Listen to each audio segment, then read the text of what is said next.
Rafi, you may proceed, sir, when you're ready. You have 2 minutes, sir.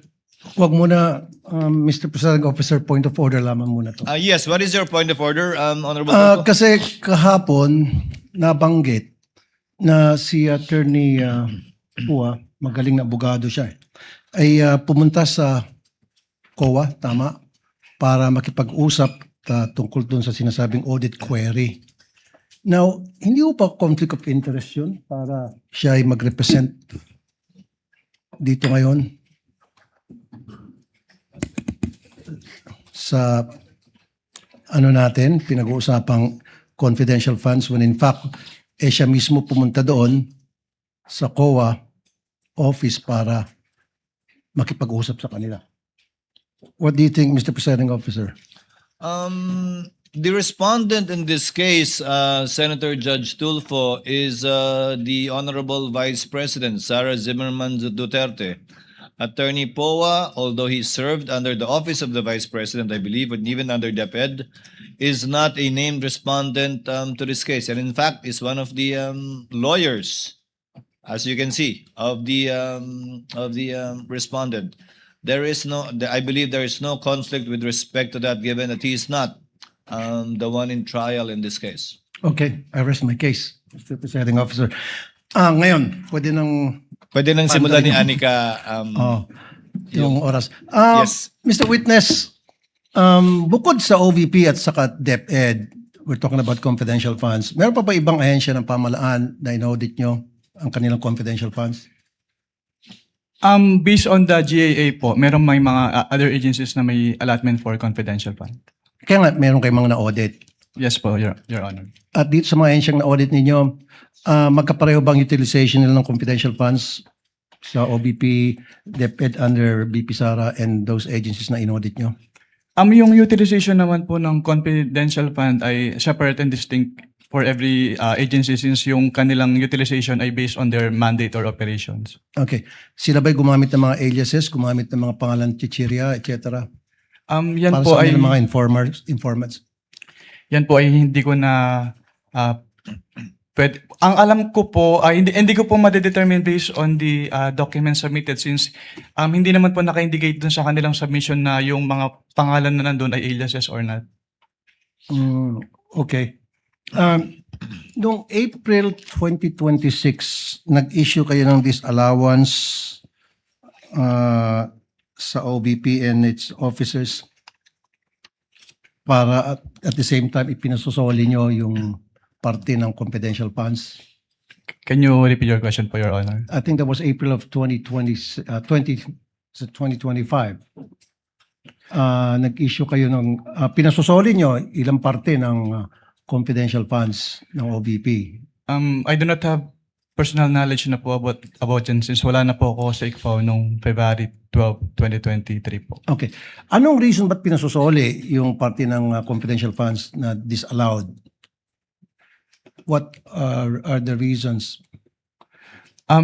Wala po akong personal knowledge about dyan since hindi naman po ako yung nag-issue ng disallowance. Since nung na-issue po yung disallowance ay na-transfer na po ako to other agency of the COA. Okay. I think it was April 10, 2026. So wala na po kayo doon. Yes po, Your Honor. Okay. Sinabi kahapon ni Attorney Poa na binanggit niya ata yung COA circular ng 1992, if I'm not mistaken, na hindi dapat banggitin yung pangalan ng mga recipient dahil for reasons of security and national security. Security ng tao, ng recipients and national security. Would it compromise sa tingin po ninyo yung security ng informant kung hihingan nyo sila ng resibo patungkol sa mga gamot na natanggap nila mula sa confidential funds? Katulad nga po nung sinabi ko during my testimony, ang hinihingi po namin ay yung proof ng pagbili when it comes to the official receipt and the sales invoice po. Correct. Alam ba, resibo, bumili ng maintenance or antibiotics, yung ganong klaseng dapat iba ang hinihingi nyo. Yes po, Your Honor. Pero ang sinasabi nila, yun daw ay magdi-jeopardize ng magkakaroon ng problema sa national security. Actually, yung minention po nila na circular, which is yung 1999 is already repealed na. Repeal na. Opo. Pero just the same, sa tingin niyo ba yung pagbibili ng chichirya o dili kaya pagbili ng shampoo o suka sa sari-sari store, would that jeopardize the national security kapag yan ay binulgar sa inyo, binigyan ka ng sibo? Hindi po. Thank you. Thank you, Senator Judge Rafi Tulfo. Next to make his interjections would be Senator Bam Aquino. You are recognized, sir. You may proceed when you're ready. You have 2 minutes. Maraming salamat, Mr. Presiding Officer. Attorney, good morning. Good morning po, Senator. So, ang common understanding ho kasi ng confidential funds ay secret, pwedeng gamitin sa kung ano-ano, hindi pwedeng ibulgar sa publiko. Hindi po to totoo, no? Meron po talagang rules and regulations sa paggamit ng confidential funds. Yes po, Your Honor. Were you already part of the ICFAO in 2015? Yes po, Your Honor.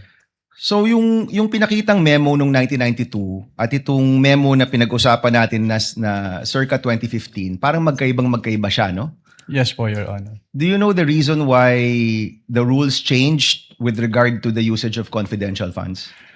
Since yung paggamit po ng confidential fund at intelligence fund ay kailangan ng strict accounting and auditing rules. So, nagkaroon po ng circular para ma-ensure na yung paggamit po ay properly accounted at hindi po magamit for personal use or misuse. Yan yung laman ng memo. Pero ang tanong ko, do you know why it was changed? Kasi parang lumalabas magkaiba yung paggamit nito. If you look at the 1992 circular, iba sa 2015. Dun po kasi sa yung circular ng 1999, walang differentiation as to the CIF po. Pero dun sa 2015-01 kasi dun na in-specify na dapat yung confidential fund ay gagamitin lang sa ganito for civilian government agencies. Yung intelligence fund ay gagamitin lang ng uniform and military personnel as well as yung mga intelligence practitioners. Kumbaga, nilinaw nung 2015 circular yung paggamit at pag-liquidate.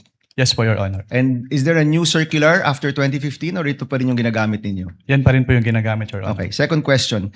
Anong pinagkaiba ng AR sa OR?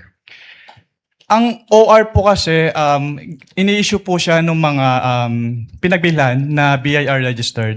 So, yung AR naman po, yun yung ginagamit ng agency para proof na binigay nila yung payment or payment dun sa tao na naka-receive noong payment. And it seems na mas katanggap-tanggap sa inyo yung OR kesa AR. Is that correct? Depende po yan, Your Honor. Kapag purchases po kasi, kailangan po talagang OR yung ibigay sa amin kasi doon po namin tinitignan kung yung kung nag-purchase po talaga sila.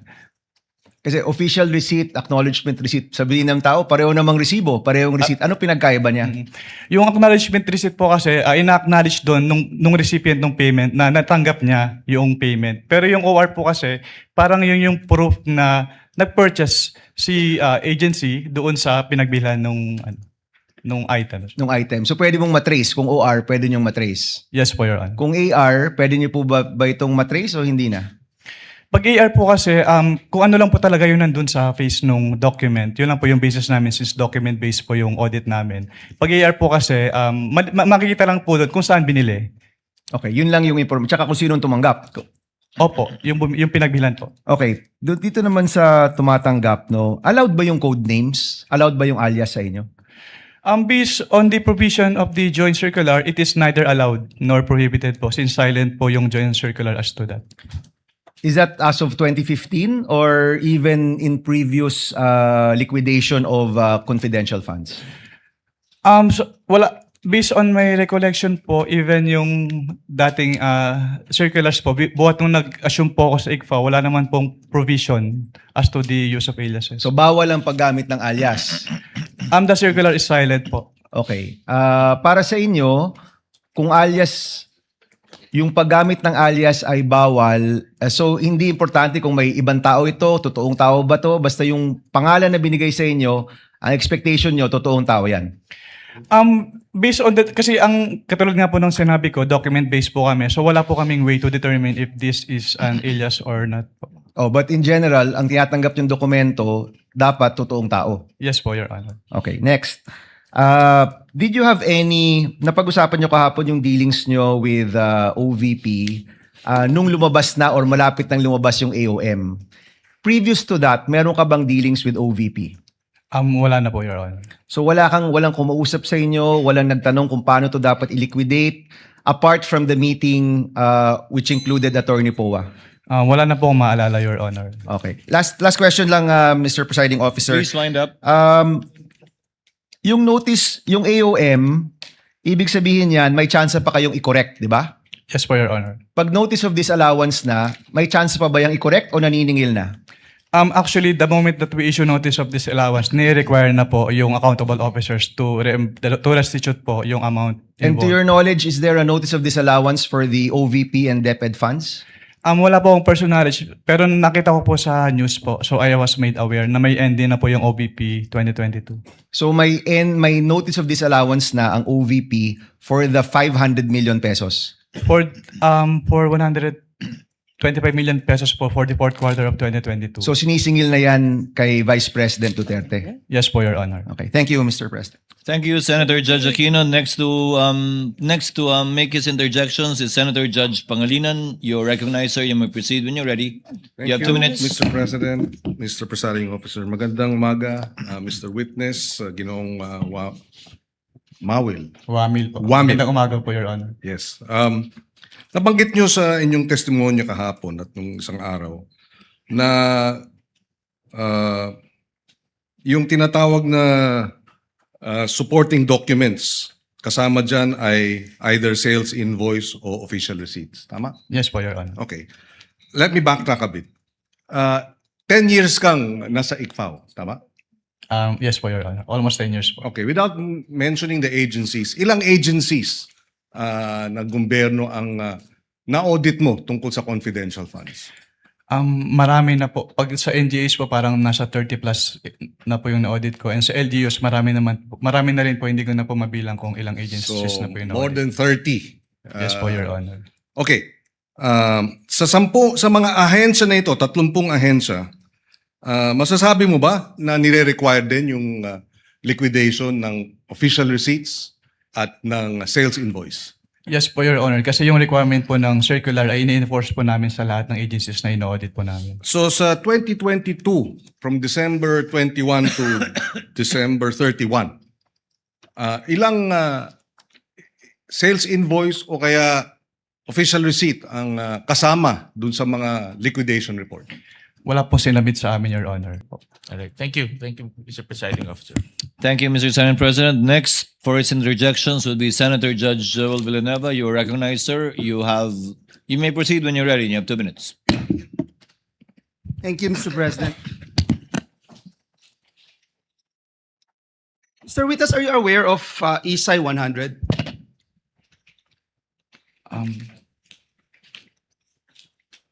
It's International Standards of Supreme Audit Institutions. I am aware po of ISAI, pero yung specific po na 100, hindi ko po ma-recall, Your Honor. Yeah, member po yung Pilipinas at they found on the word professional skepticism that requires an auditor to question records submitted, but also to fairly consider yung agency's explanations and contrary evidence. Is that correct? Yes po, Your Honor.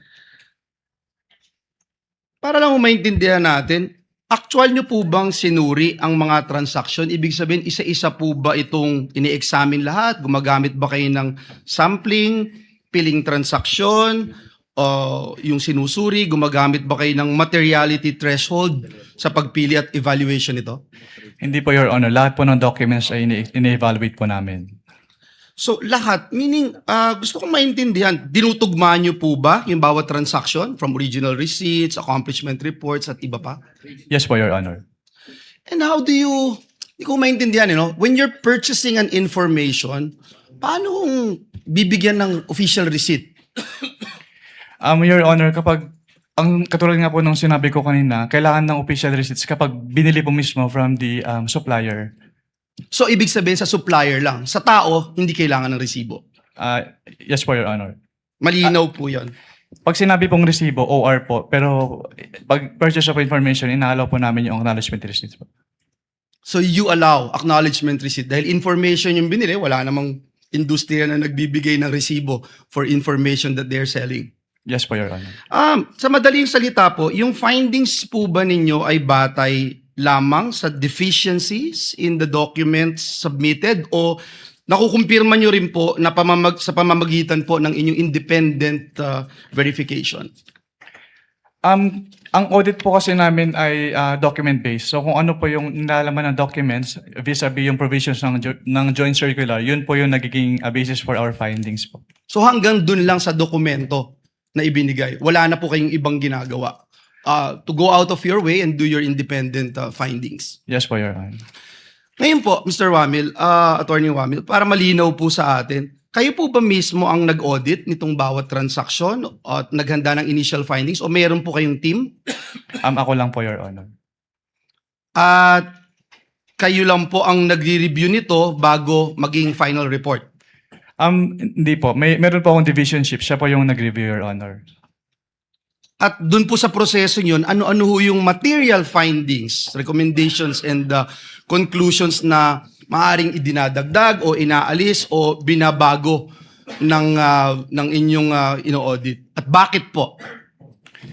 Actually, yung laman po nung na-issue ng AOM, kinumpare ko po yun sa aking draft at parehas naman po. Sorry. Pakiulit po. Yung in-issue po namin na AOM po kasi, kinumpare ko po yun sa aking draft at parehas naman po yung substance ng AOM. Mr. Ramil, from AOM to notice of discrepancy, suspension, and then notice of disallowance. Yes po, Your Honor. Ano po yung mga nabago dun?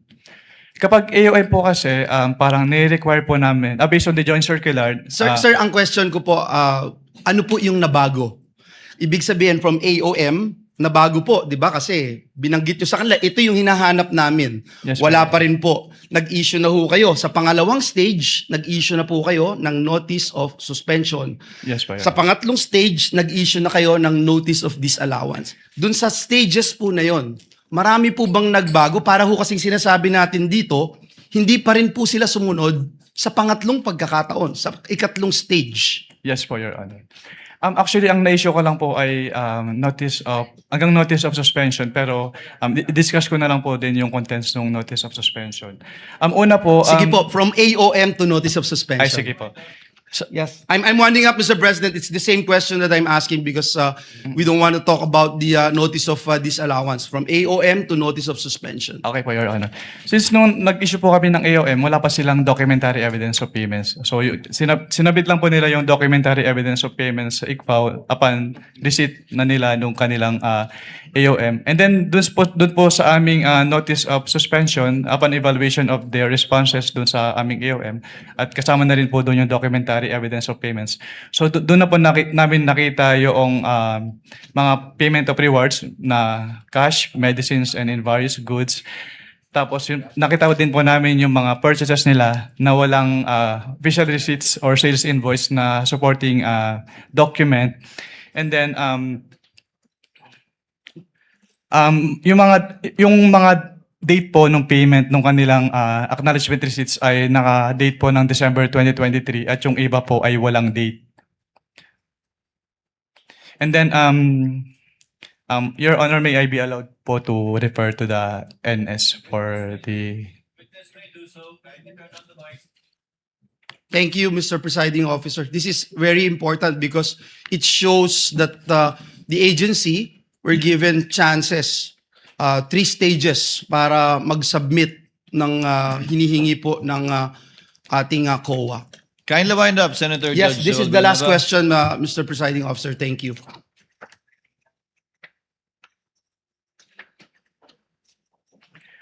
Yun po, Your Honor.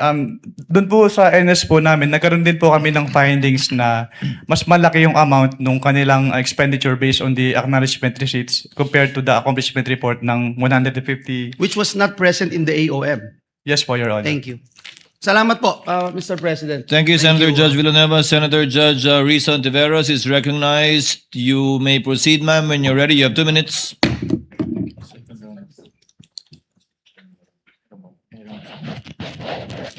Salamat po, Mr. Presiding Officer. Yeah. Mr. Witness, para klaro po sa mga nanonood, kapag pinag-uusapan po yung confidential and intelligence funds, chinecheck pa rin po ng COA kung paano ginastos yung pera. Tama po ba? Yes po, Your Honor. Okay, so ibig sabihin, kahit confidential ang tawag sa confidential funds, kailangan busisiin pa rin yung pinagkagastosan. Tama po? Yes po, Your Honor. Kasi public funds po siya. Kasi public funds. Okay. Ngayon, yung mga resibo na hinihingi nyo sa COA, again, para sa mga nanonood, para saan ba talaga yung mga resibong iyan? Ang kailangan po kasi naming malaman kung talagang bumili po sila nung kanilang mga binili, Your Honor. Okay. Kailangan malaman nyo kung talagang binili Yes po. yung sinabing ibinili. Opo. At At doon lang po namin makikita yun sa official receipt or sales invoice po. okay, OR o kaya sales invoice. At hindi lamang sa mga AR. Yes po, Your Honor. Okay. Unless nga para dun sa pagbili o pagpabayad ng information. Yes po, Your Honor. So, importante talaga na makapagsumite ng mga dokumento at resibo ng mga di umanong pinagkagastosan. Yes po, Your Honor. Okay. Sa kaso po ba ng OVP at ng DepEd, nakapagbigay po ba sila ng mga kompletong dokumento at resibo na hinihingi ng COA? Ang tanging period lang po na, sa pagkakalam ko na mayroong documentary evidence of payments based on may stay sa ICFAO o yung fourth quarter of 2022. At based po dun sa kanilang documentary evidence of payments for that period, wala po silang sinamit na official receipt or sales invoice. Tanging mga acknowledgement receipts lang po. Okay. So yung mga supporting documents na required, hindi ko po pwedeng tanungin kung kaagad nilang naibigay dahil hindi po naibigay yung ibang supporting documents. Yes po, Your Honor. Ni isa po within any time period after na dapat nilang sumitihin yan. Yes po, Your Honor. Okay. So, hindi ko rin kailangan tanungin kung kumpleto ba ang ibinigay dahil hindi ba kumpleto ang ibinigay nilang mga dokumento at resibo? Pwedeng pa ulit po ng tanong. Kumpleto ba o hindi kumpleto yung ibinigay nilang mga dokumento at resibo? Hindi po kompleto, Your Honor. Hindi kumpleto. Now, according to the joint circular, kailangan ng evidence of success for rewards payouts. So, itong tinatawag na evidence of success for rewards payments, naibigay po ba ito ng OVP? Hindi po, Your Honor. Naibigay po ba ito ng DepEd? Katulad nga po ng sinabi ko, yung sa OBP lang po yung may DEPs na naabutan ko. Alright. Pero hindi po naibigay ng OVP yung evidence of success for reward payments. Opo. Pero i-clarify ko lang din po, since ako po yung nag-initially evaluate noong first and second quarter ng DepEd, based po dun sa aking mga na-evaluate na documents, wala din po silang sinubmit na documentary evidence of payment. Documentary evidence na of success of the surveillance activities or information gathering activities po. Okay. At sa simpleng salita, bakit importante itong evidence of success sa rewards payments? Diyan po kasi malalaman kung valid ba yung naging payment nila ng rewards po. So kasi dito sa acknowledgement receipt, makikita natin marami-rami po ito, no? Nakalagay na kapag claim sila ng reward. So huling tanong ko sa inyo, Mr. Witness, sa round na ito, ibig sabihin sa itong evidence of success for rewards payments, patunay na meron tayong napala. Merong napala ang gobyerno sa mga operasyong iyan. Yes po, Your Honor. Kaya po namin ni-require na i-submit po yun. Alright. Salamat, Mr. Witness. Salamat po, Mr. Presiding Thank you, Officer. Senator Judge Ontiveros. Before recognizing the Honorable Padilla, Chair, yes, Senator Lacson, after Senator Soto, I believe. Chair would like to inform the councils for the parties that you may take your seat unless a question is thrown at you by a Senator Judge so that you can relax. It goes for both parties. Thank you, Your Honor. Thank you, Your Next to interpolate, Senator Judge Padilla. You may proceed when you're ready, sir. You have 2 minutes. Maraming salamat po, Ginoong tagapamahal ng hukom. Meron lang po ako mga tanong. Maiksi lang po ito. Saan po kayo pinanganak? Sa Nueva Ecija po, Your Honor. Nueva Ecija. Opo. Saan po kayo nakatira ngayon? Sa Manila po. Manila. Saan po kayo nag-aral? Central Luzon State University po, nung accountancy, and then Saan Arellano po, University ng Juris Doctor po. Okay. Saan po kayo nakaikot na sa bansa natin? Nakaikot na po ba kayo ng Mindanao, sa Bicol? Marami na po akong naikutan, hindi ko na po maalala lahat, Your Honor. Opo. Kayo po ba yung nakarating na sa BARM? Yes po, Your Honor. Opo. Saan po sa BARM? Sa Sulu? Sa Basilan? Maguindanao? Hindi niyo po matandaan? Hindi Mauubos ko po po yung oras ko. matandaan, Your Honor, kung saan. Bicol po. Nakaikot na po kayo sa Bicol?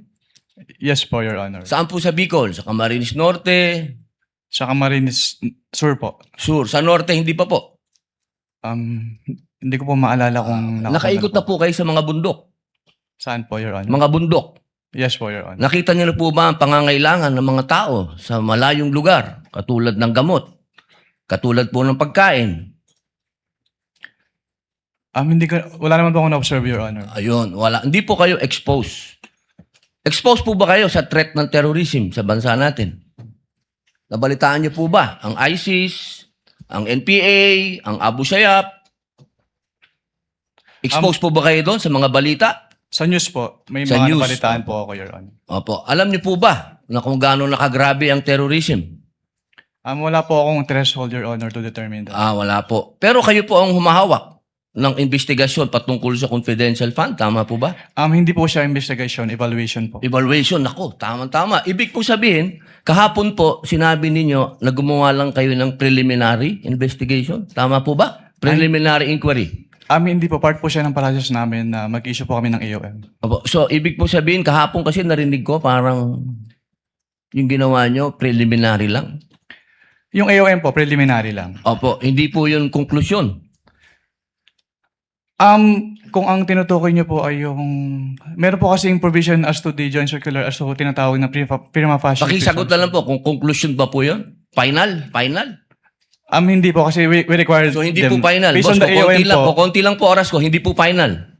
sa AOM po, yung AOM po hindi po final. Hindi po final. Opo.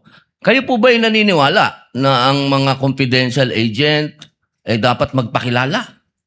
Sabihin ng kanilang mga totoong pangalan? Wala pong provision as to that po sa joint circular, Your Honor. Opo. Kayo po mismo, palagay niyo po, sa personal po ninyong pagkakaintindi, ang mga confidential agent dapat po bang magpakilala? Since that calls for an opinion, hindi po ako authorized to express that, Your Honor. Ano pong definition niya ng confidential? Based on the joint circular po, ang confidential expenses ay yung... Hindi po expenses, confidential lang po. Bilang kayo po ay abogado, ano pong pagkakaintindi niyo sa confidential?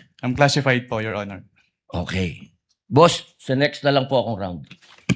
Thank you, Senator Salamat Judge po. Padilla. You may avail of the second round. Next would be Senator Judge Marcos.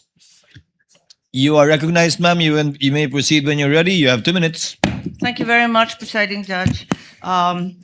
Okay, kanina sinabi mo na hindi ka umabot doon sa notice of disallowance pero andun pa rin sa ICBAO nung na-release yung notice of suspension, di ba? Yes po, Your Honor. Okay. So, doon sa notice of suspension, katulad ng disallowance, nasabi mo, kahit wala ka na ron, you were made aware kasi nabalitaan mo, pinagbawal ba ng COA yung mga confidential expenses dahil peke o fictitious, gawa-gawa lang yung mga AR?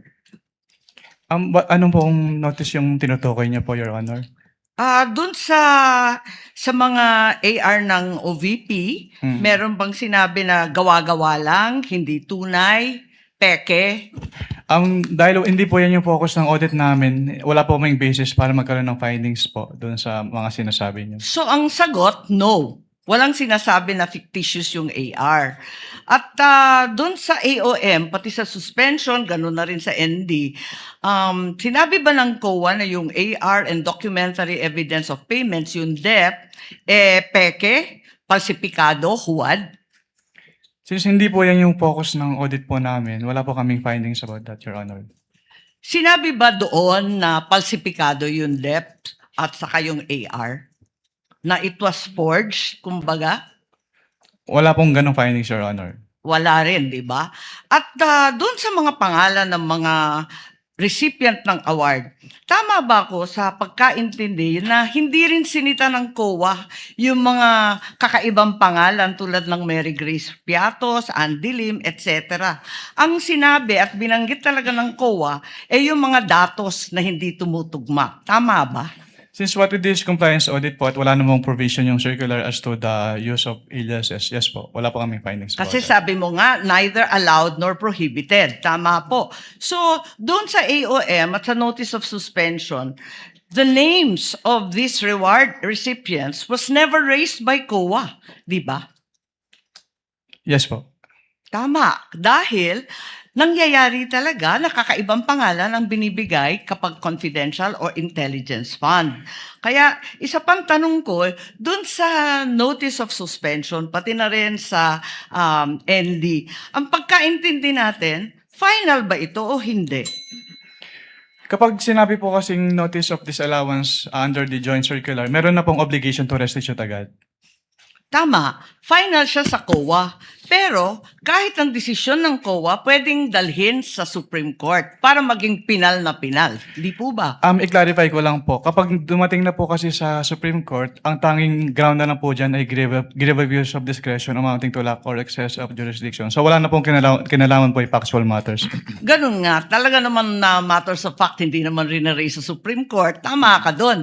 Pero hindi pinal. Pwedeng dalhin sa Korte Suprema. At no point are these final. I-clarify ko lang po, yung decision po ng COA to restitute ay hindi po apektado nung pag-file sa Supreme Court. So kahit mag-file po sila ng petition for certiorari sa Supreme Court, kailangan na po nilang ibalik kaagad. Kasi yung pendency po ng petition for certiorari, hindi po niya na-stay yung obligation to Naintindihan restitute. natin yon, pero hindi pa tapos ang kaso. Pwede pang dalhin sa Korte Suprema, hindi po ba?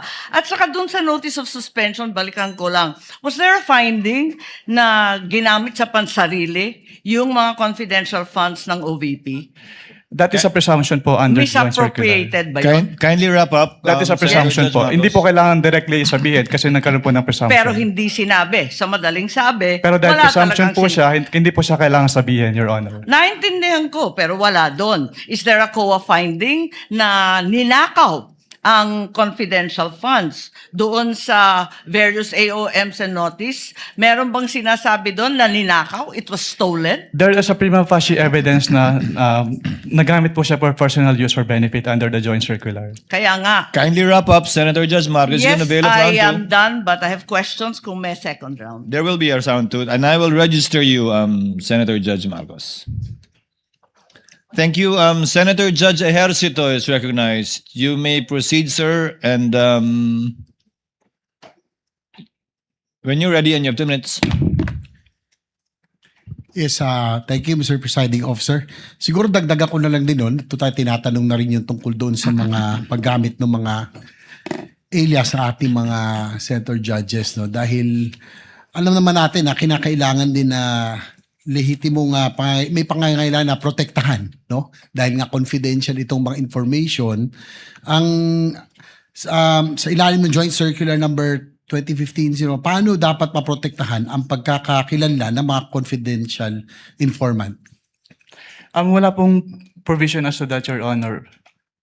Kasi yung wala po namang requirement yung circular as to the pwede pa ulit po ng tanong, sorry. Well, yung hindi kasi parang alam naman natin, no, dahil lalo na sa mga intelligence at saka yung mga activities, mga confi, ginagamit yung mga alias na nabanggit nyo rin kanina. Hindi ba pwedeng gamitin na lang halimbawa, John Doe, Jane Doe o Juan de la Cruz kasi alam naman natin na binambibilit, reward for information na syempre pinoproteksyonan din natin yung mga pinoproteksyon ng mga agencies yung identity, no, ng mga informants. Ang masasabi ko lang po, Your Honor, wala naman pong provision as to the joint circular sa use ng aliases kasi silent po yung joint circular. So tanggap yun. Halimbawa nakita niyong medyo parang yung mga pangalan mukhang alias lang ay tinatanggap dahil pag-intelligence gathering. We base lang po dun sa document submitted to us. So, kung wala pong naka-indicate dun sa document submitted to us na alias po yon, hindi po namin malalaman, Your Honor.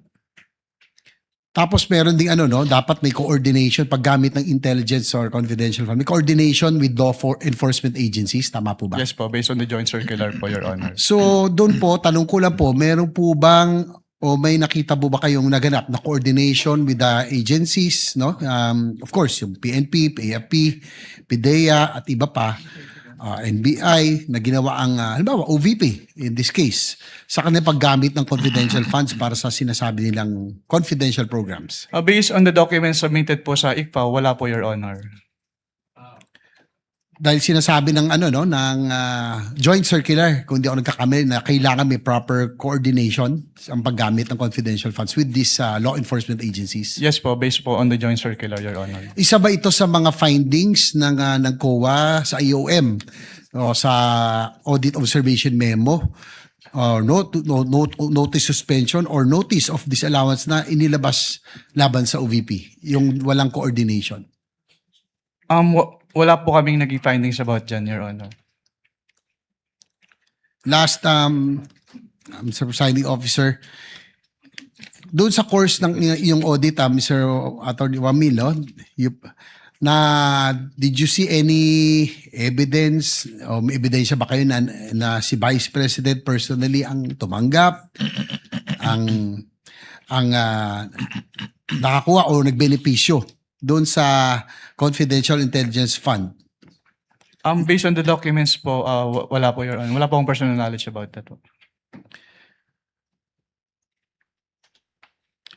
So para sa record, for the record, just last point, Mr. Presiding Officer, sa pagkakaroon o kawalan ng ebidensyang nagpakita ng personal na pagtamanggap na kinabang ba ang isang opisyal ng pamahalaan sa pondong bayan ay sapat na? O upang matukoy kung may umiiral na pananagutang administratibo, sibil o kriminal? Under the joint circular po kasi, since si OBP po, si head of the agency po yung may responsibility to oversee kung paano gamitin yung confidential fund and to ensure yung compliance nila dun sa joint circular, then the, accountable person din po si head of the agency, Your Honor. So last question, Kindly wind up. Mr. President. Upang maging malinaw ang inyong testimonya nang sabihin ninyong wala kayong nakitang ebidensya na ang pangalawang Pangulo mismo ang tumanggap, nagpanatili o nakinabang sa confidential intelligence, inilahad lamang ba ninyo ang inyong audit findings at hindi kayo nagbibigay ng legal na konklusyon hinggil sa pagkakaroon ng kawalan ng pananagutan? Is it based on your audit findings or legal conclusion hinggil sa pagkakaroon ng liability? Based po sa audit findings, Your Honor. Kasi nilalagay po namin yung persons accountable dun sa aming ini-issue po. Okay, thank you, Mr. Presiding Officer. Thank you, Senator Judge JV. Before recognizing Senator Judge Soto, Attorney Wamil, just on the point of Senator Judge Marcos, to clarify, the decision of COA with respect to any appeal is final, is executory but not final even if it is appealed before the Supreme Court, correct? With respect to the obligation to restitute po, kahit magkaroon ng pendency ng petition for... Attorney Wamil, listen to the question, please. Okay, It is, Your Honor. unless a TRO is issued by the Supreme Court, it is executory but the decision is not yet final. Would that be correct? Yung decision po, final na, Your Honor. Kasi In-appeal nga sa Supreme Court, paano magiging final? Ikaw naman.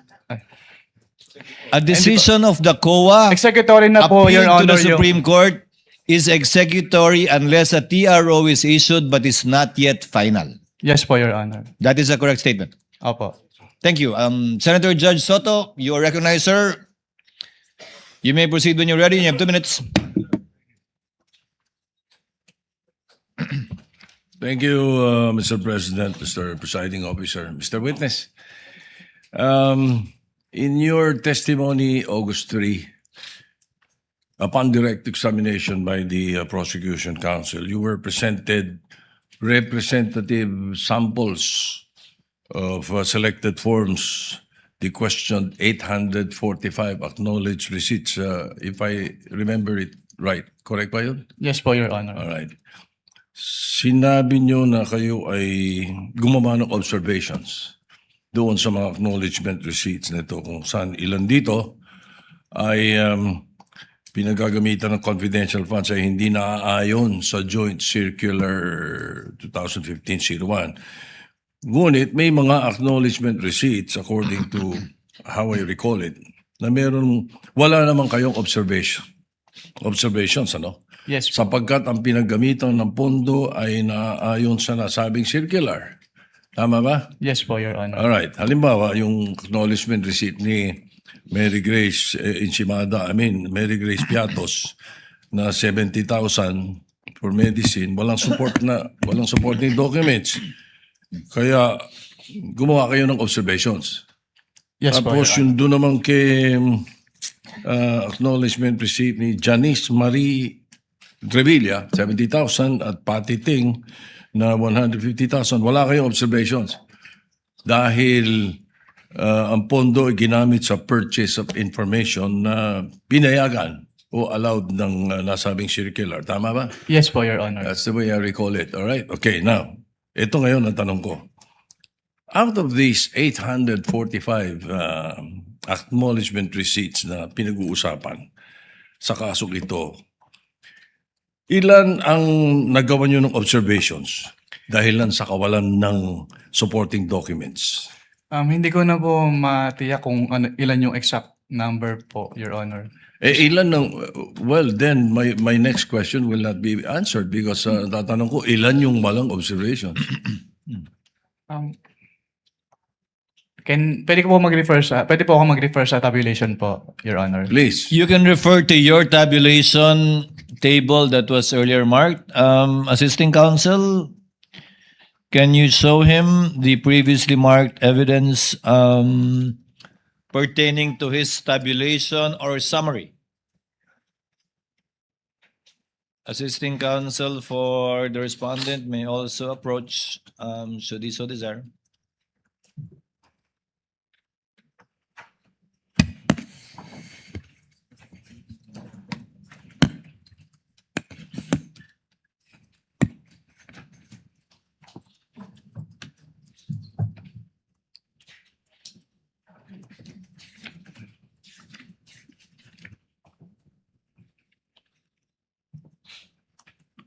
Your Honor, I'll have to count po since wala pong summary dito.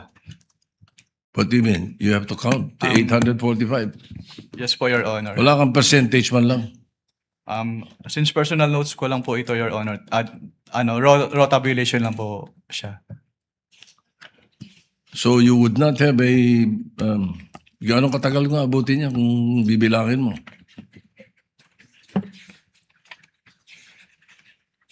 Kasi my next question actually would be, magkano ang total noong meron kayong observations?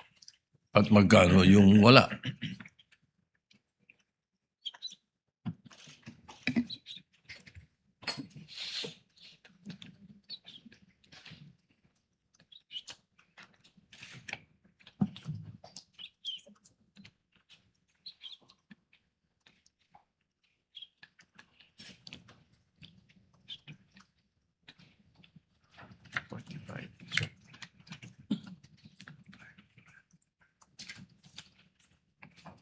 If the chair may assist, Attorney Wamil, look at your notice of suspension. You may observation ka, I presume, pertains to those rewards, payment of goods and medicines that you made observations to and suggested to be suspended. So I presume it pertains to those ARs. Yes po, Your Honor, pero amount lang po kasi yung naka-indicate po doon. And the total is Sa 845, Mr. Presiding Officer, ilan ang total? Magkano yung total? Sa 845? May I be allowed po to peruse po yung notice of suspension, you Your may refer to it. Papayag na kasi ko sa ballpark figure, basta't bigyan mo lang ako ng kasagutan. Anong total nung 845? Ano yun? 125 million? Out of the 125 million, ilan po?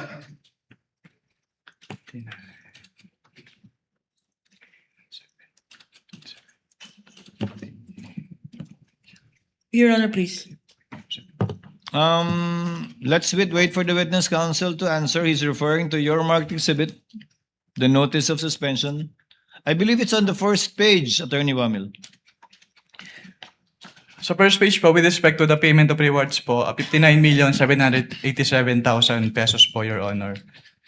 With other purchases naman po, umabot po siya ng around 15 million pesos, Your Honor. So ilan yung walang observations? Wala kayong observations. Bali, ang total po ng may observation namin ay around 75 million pesos po, Your Honor. 75 million sa may observations. So around 50 ang mga walang observations. Ganun ba? Yes po, Your Honor. And all right. So that is for the 125. Yes po, Your Honor. I don't have any time anymore, so it's okay. Thank you. Thank you, Senator Judge Soto. Senator Judge Lacson may proceed with his interjections when he's ready. You have 2 minutes, sir. Thank you, Mr. Presiding Officer. Good morning, Attorney Wamil. Good morning po, Your Honor. Kindly refresh my memory, no? Kasi ang pagkaalam ko, sa paggamit ng intelligence saka confidential fund, hindi lamang sa pinapayagan o hindi pinagbabawal ang paggamit ng alias, kundi necessity for practical reasons, di ba? Yes po, Your Honor. And idadivert lang yung totoong tao nasa likod ng mga alias kapag declassified na o tapos na yung tinatawag na confidential or intelligence operations. Tama, di ba? Yes po, Your Honor. So ang tanong ko, meron ba kayong, wala ba kayong efforts na alamin kung sino yung mga nasa likod ng mga aliases na sinabit sa inyo?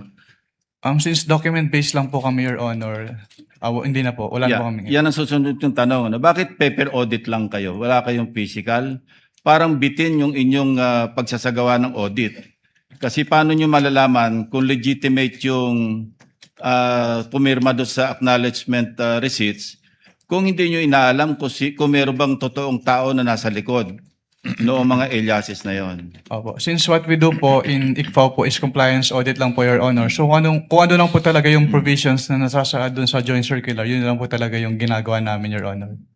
That brings me to my next point. Baka pwedeng i-recommenda mo na i-amend nyo yung inyong JMC.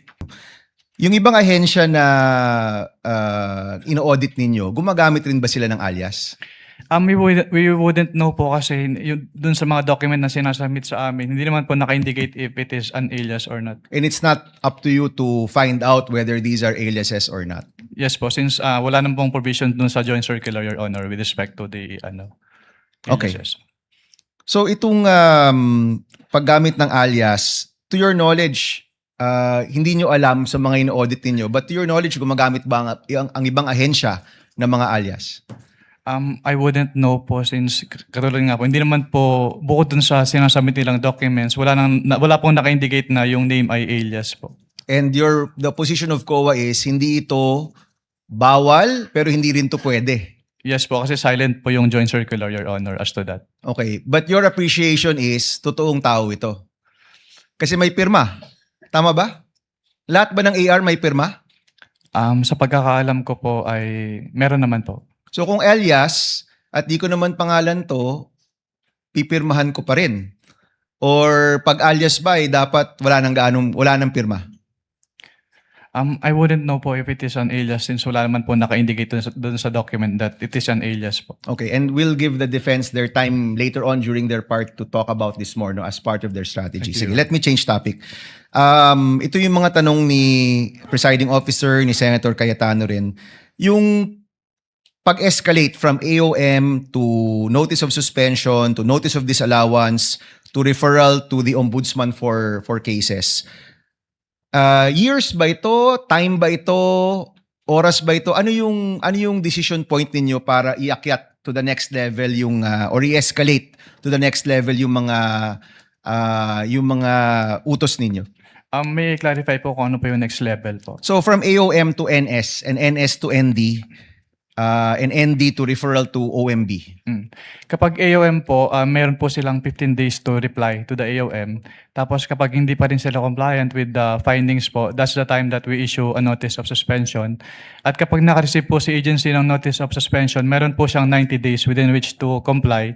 Pero pag hindi po rin po sila compliant, then doon na po kami mag-i-issue ng notice of disallowance. Okay. In general, not the case of the OVP and DepEd, kapag may notice of disallowance na naniningil na kayo, di ba? Yes po. And the next step is to refer to the ombudsman. May remedy pa rin po naman si sa Okay. agency. Paki-explain nga ano which ba is yung to remedy? settle, bayaran yung amount or to appeal Within?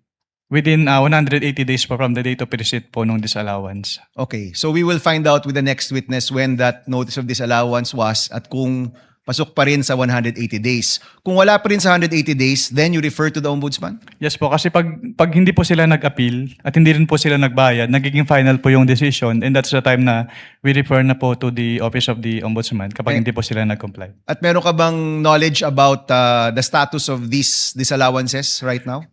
Wala po, since confidential po yan, hindi naman po yan ina-announce sa buong COA, so I wouldn't know po. So let me ask the prosecution, final question. Is that the next witness? Is that going to be the testimony of the next witness? Itong disallowance, 180 days na lumipas at kung may referral to the ombudsman? Yes, Your Honor. All right. Thank you, Mr. Presiding Officer. Thank you, Senator Judge Bamakino. Next will be Senator Judge Marcos for her interjections. Thereafter, Senator Judge Risa. Kindly prepare. You may proceed, ma'am. When you're ready, you have 2 minutes. Yes, maraming salamat, Ginoong Pangulong Hukom. Itutuloy ko lang yung tinatanong ko kanina dahil may nabanggit kayo ng presumption of misappropriation. Tama ba? For personal use.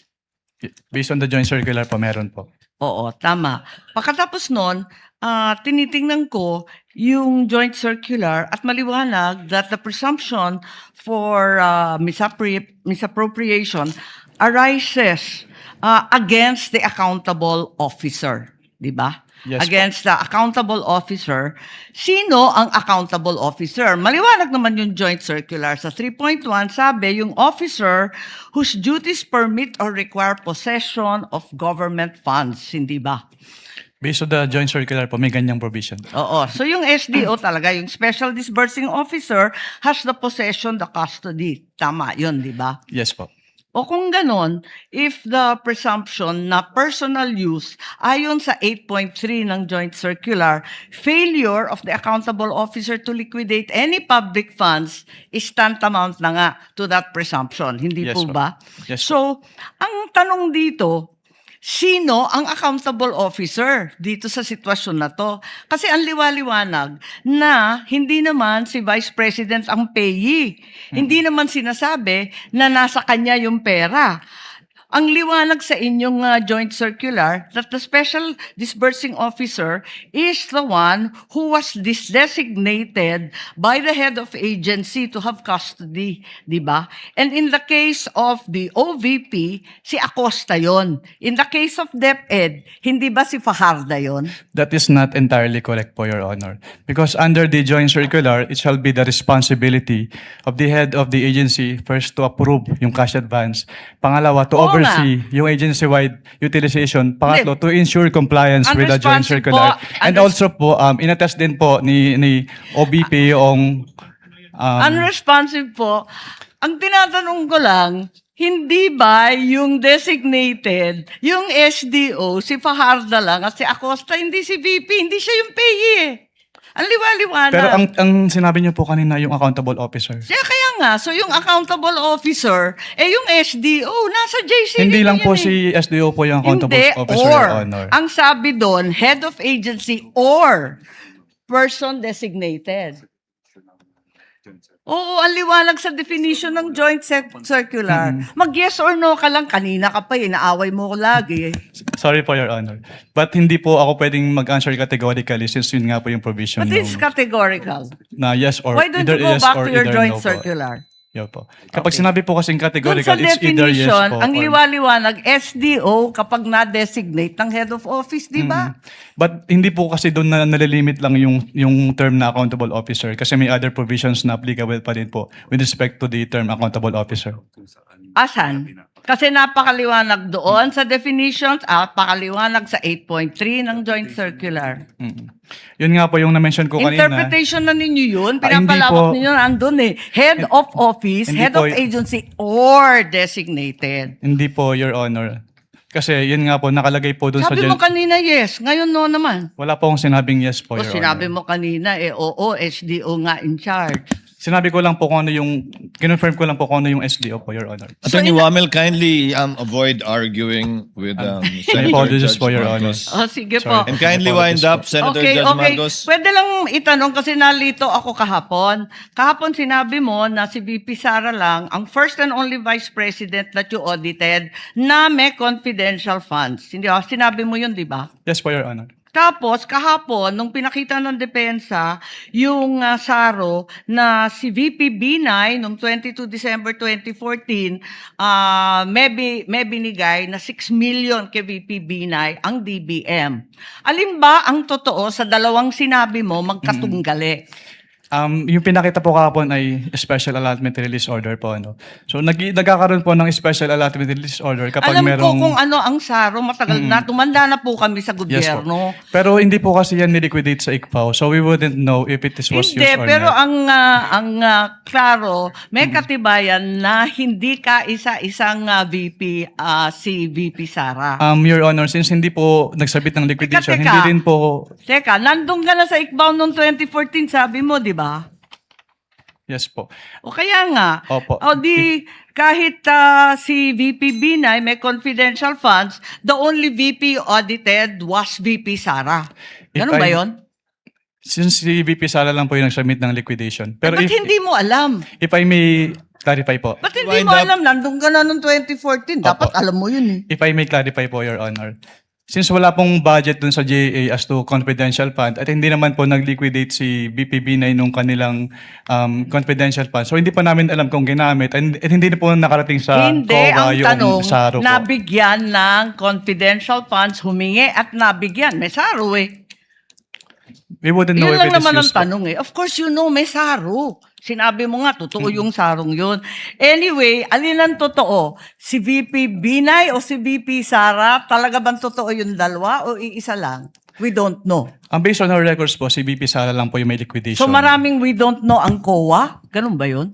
Based on our records po, si VP Sara lang po yung nag-liquidate nung confidential fund. Eh may record nga ng SARO. Maraming salamat. Kindly wind up. Presiding Judge. Thank you, Senator Judge Marcos. Sorry, walang liquidation. To clarify and finish that point, if there was no liquidation, there is nothing for COA to look at. But it's possible that indeed confidential funds were given to the former Vice President Binay. Yes po, Your Honor. So from your end, alam mo lang, wala kasi walang pinaliquidate sa inyo. Yes po. And wala din po siya sa GAA po ng 2014, Your Honor. Pero kung may SARO nga na pinakita sa iyo kahapon at mapatunayan nila, ibig sabihin nun, meron pero walang niliquidate sa inyo. Maaari po, Your Honor. Pwede po. Yun lang naman yung tanging rason, di ba? Apologies po, May apologies hindi po, na-release. Senator Ivy. Next to interject is Senator Risa. Thereafter, Senator Judge Rafi Tulfo. Senator Judge Risa, you may proceed when you're ready. You have 2 minutes, ma'am.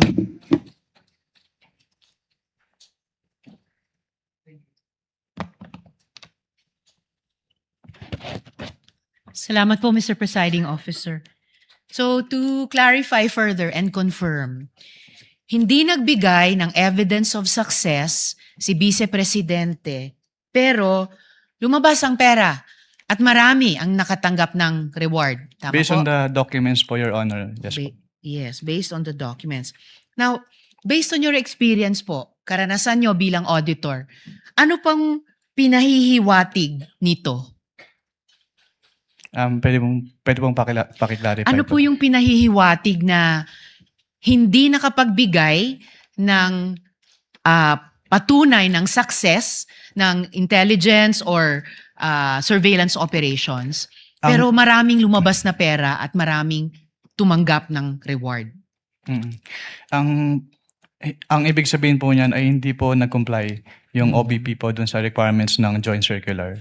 Okay, so yun ang pahiwatig sa inyo sa karanasan nyo bilang isang auditor. So, ngayon na wala nga yung evidence of success. Matitiyak pa ba ng COA na yung pabuya ay talagang napunta dun sa mga informants? Hindi po, Your Honor. Hindi nyo mapatutayan. O sige, pumunta naman tayo dun sa gamot. No? Di umanong gamot ang ibinigay na reward. So muli, sa karanasan po ninyo sa ICFAO, and based on your expertise, normal po ba iyon na gamot ang kapalit ng intelligence information? Hindi po siya normal po, Your Honor. Hindi normal. Naranasan nyo na po ba ito dati na gamot ang bayad para sa impormasyon? Hindi pa po. First time po dun sa may OBP po, Your Honor. Okay, first time po dito sa OVP. At ito pa yung palaisipan. Kung may sakit talaga yung tao, naimbestigahan niyo po ba sa ICFAO kung bakit kailangang magbigay muna sa ng intelligence information bago siya bigyan ng gamot? Hindi po, Your Honor. Hindi nyo naimbestigahan. So bilang auditor, ito po ba ay ifa-file sa ilalim ng pabuya o sa ilalim ng ayuda? Pwede po kasing tingnan yan. Kasi since document-based po kami, pwede po siyang tingnan as payment of rewards, pero pwede rin po siyang tingnan as provision of medicine.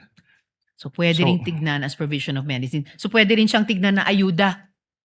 Kung Hindi yan po yung pabuya. ibig sabihin ng provision of medicine, pwede rin po. Pwede rin. So kasi, paano yun? Yung mga informant po ba, most of the time, may sakit? I wouldn't know po. Natanong nyo ba kung ang gamot na yan ay para saan? Hika ba? Alta presyon ba? Diabetes ba? Hindi po. Hindi rin.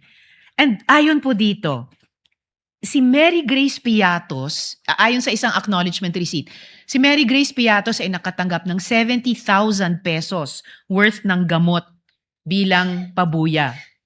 Ano po ba yung sakit niya? Hindi ko po malalaman since wala naman po dun sa document po na sinamit. Kindly wind up. Will do, Senator Mr. Judge Risa. Presiding Officer. Pero may paraan po ba ang ICFAO malaman kung ano yung sakit niya? Kasi binayaran natin ito eh. Pwede po namin tanungin, Your Honor. Pero since document-based po kami, kung ano lang po yung nasa document, yun lang po yung malalaman namin. Document-based pero pwede niyong tanungin. Yes po. Okay. Kapag may mga di normal na pangyayaring ganito. Yes po. Allowed po kami under 6.2.3.7 of the Joint Circular po. Okay. Salamat, Mr. Witness. Salamat, Mr. Presiding Officer. Thank you, Senator Judge Risa. Mag-round 3 po ako kung meron po. Salamat. Let's try to finish the interjections of Senator Judges before we pause for lunch so that we can resume with the new witness of the prosecution after lunch. Senator Judge Rafi Tulfo is recognized. Thereafter, Senator Judge Villanueva for the availment of round 2. You may proceed, sir, when you're ready. You have 2 minutes.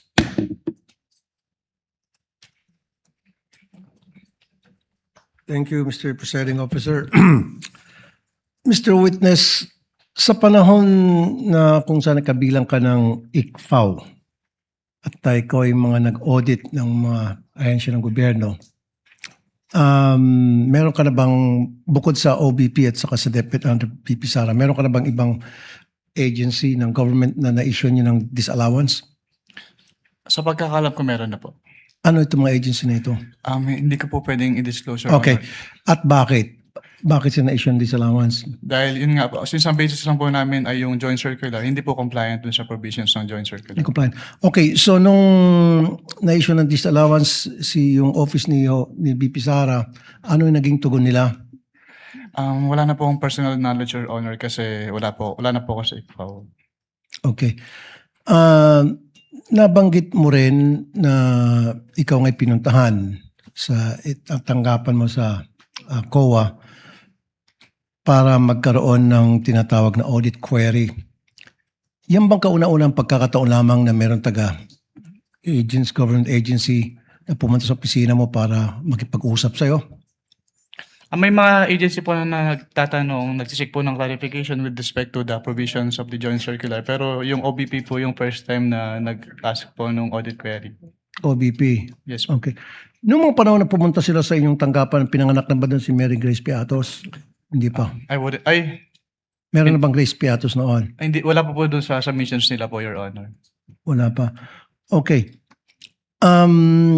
Nung puntahan ka ng Chief of Staff ng OVP at saka yung si Attorney na nandito ngayon, nakalimutan ko yung pangalan niya. Ayoko na pangitin. POA. Were you intimidated? Wala naman pong ganun, Your Honor. Good. And yun yung isang unang pagkakataon na sabi mo kanina na may pumunta doon para makipag-usap tungkol sa audit query. Yes po. Okay. Anyway, nothing personal to sa'yo, attorney. You're a good lawyer, as a matter of fact. Dati, nakausap ko siyang meron programang Wanted sa radyo, may problema tungkol sa DepEd, and I call him at sumasagot naman siya. At yung mga sinasagot niya sa akin, okay naman. And for that, hanga ako sa'yo. Doon lang sa programang Wanted sa radyo na mabilis kang lapitan at natutugunan mo yung mga problema na nilalapit ko sa programa ko. Thank you. Thank you. Thank you, Senator Judge Rafi. Mr. Senator Chair. Judge Joel. Mr. Presiding Yes, what is the pleasure I of don't know if counsel this for is in order, so I would just like to ask if you would allow me to do so. But since I've always been, I mean, they're alluding, I was alluded to, and references were made to the meeting. If you could just give me maybe 2 minutes to just give context to that meeting. But if I'm not allowed to do so, then I will submit to the ruling of the presiding Unfortunately, officer. counsel, no. That's why I also prohibited them from questioning you or Yes, okay. alluding to you in relation to any question. I You will understand. have the appropriate opportunity during your presentation of evidence in chief, if you do so, if you want to explain that meeting. Although I watched you Just- trying to explain it yesterday already, which I will address later. But we will cross the bridge when you present your evidence in chief, Attorney Pao. You will have your chance. Thank you, thank you. I respect that, Mr. Presiding Officer. Senator Judge Villanueva, you have 2 minutes, sir. You may proceed when you're ready. I'll help a bit. Is there anything illegal, improper to that meeting, Mr. Witness? Wala naman po since Thank you. may mga agency naman po na nagtatanong din po sa amin. Thank you. Sa item 4 ng Feb 1 na AOM na ginawa po ninyo, sabi po ninyo masyadong general ang socio-economic program delivery at hindi ito tinukoy yung specific confidential activities. Ano po yung minimum level na of detail na dapat ay nakasaad po doon sa PFP o yung physical and financial plan upang makapagbigay po ng ito ng tunay na authority at spending limit at hindi naman na inilalantad yung sensitibong operational information. Based po dun sa joint circular, dapat naka-indicate po dyan yung specific programs, activities, and projects po na pagbabasehan ng kanilang confidential disbursement po. Yung specific confidential activities po na kanilang pagbabasehan, since yan po ay plano, dyan po nakabase yung kanilang confidential expenses. So the PFP is not merely a reporting form. Yes po. Yan po yung basis for disbursement. Dapat po bang approve at sufficiently detailed yung PFP bago ilabas o gastusin ang confidential funds? Kung magbigay lamang po ng mas detalyadong paliwanag, for example, pagkatapos magastos yung salapi, maaari po ba nitong retroactively ma-cure ang kakulangan dun sa PFP? Sa original PFP? Pwedeng pa ulit po ng tanong, Your Honor. Sorry po. Ulitin ko lang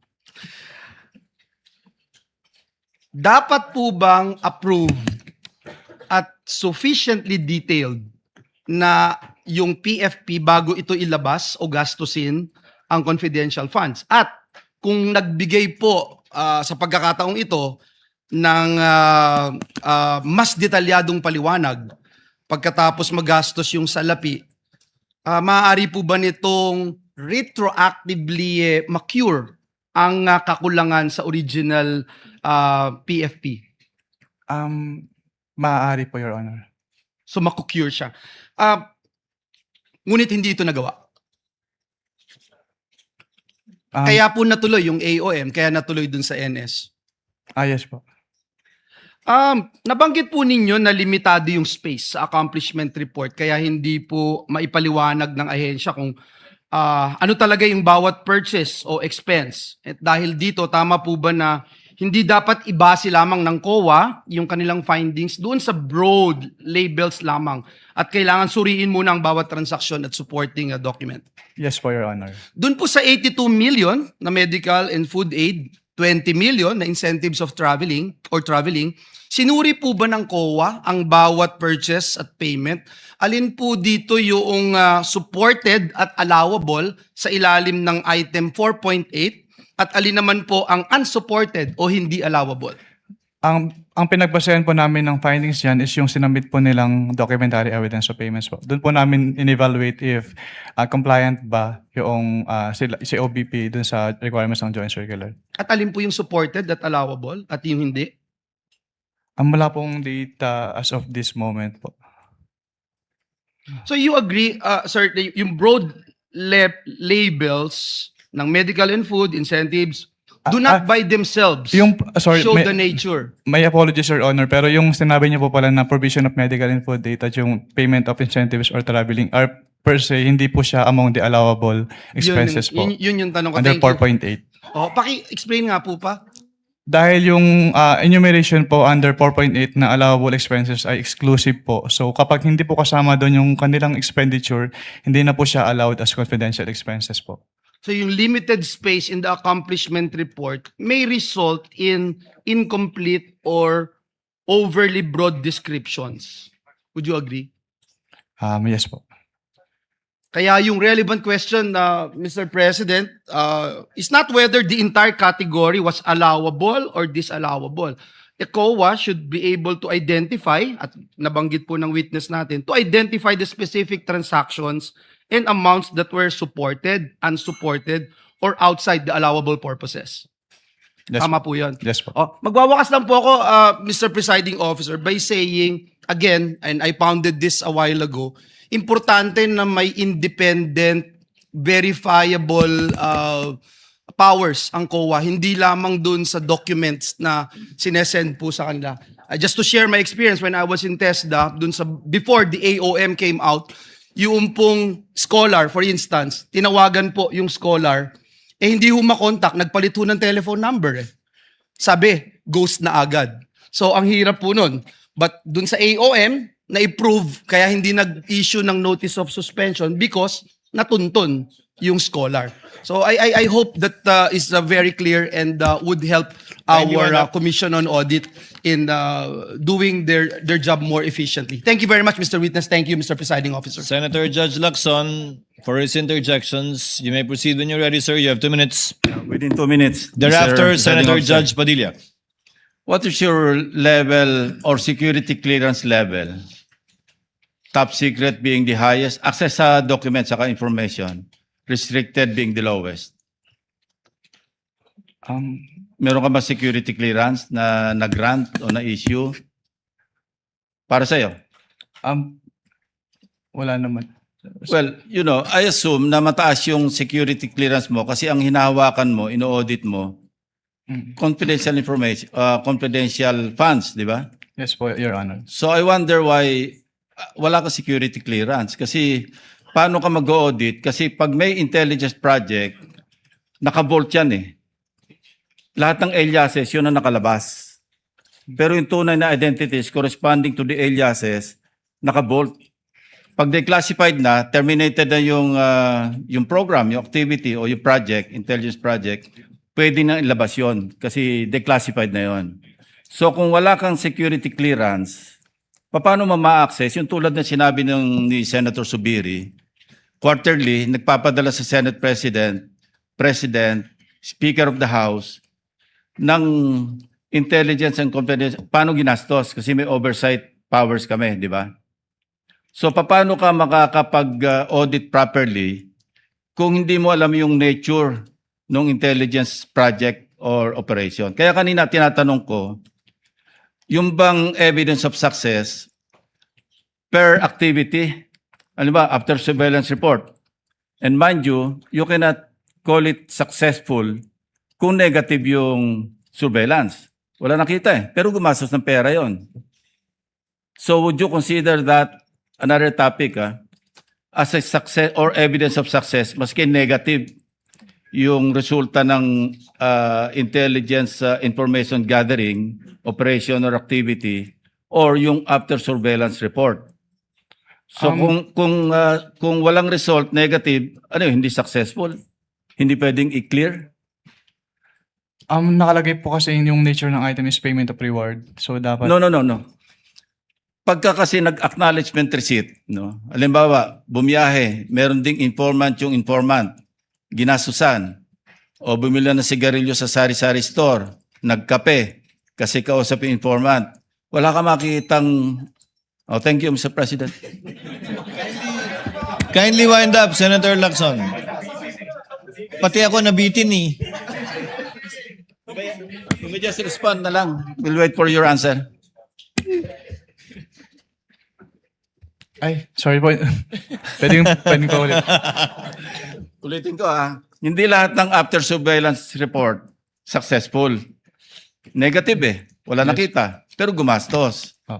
Hindi lahat ng intelligence gathering information successful. Kasi negative. Pero may gastos yun. How would you classify that? Evidence of success ba yun o hindi? These are practical questions Kasi galing ako dyan kaya alam ko yung kalakaran. Opo. That calls for... Yun nga wala ka security clearance kasi. Kasi naka-bolt lahat yan. Pagka intelligence project, naka-bolt. Pag declassified, terminated yung project, saka ilalabas yun. Nandun lahat yung mga tunay na pangalan ng mga aliases. Opo. Kumuha ka ng security clearance. Wala nga raw.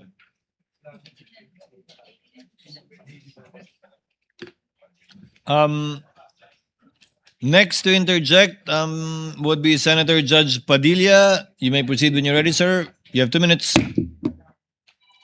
Maraming salamat po, Ginoong tagapamahal ng hukom.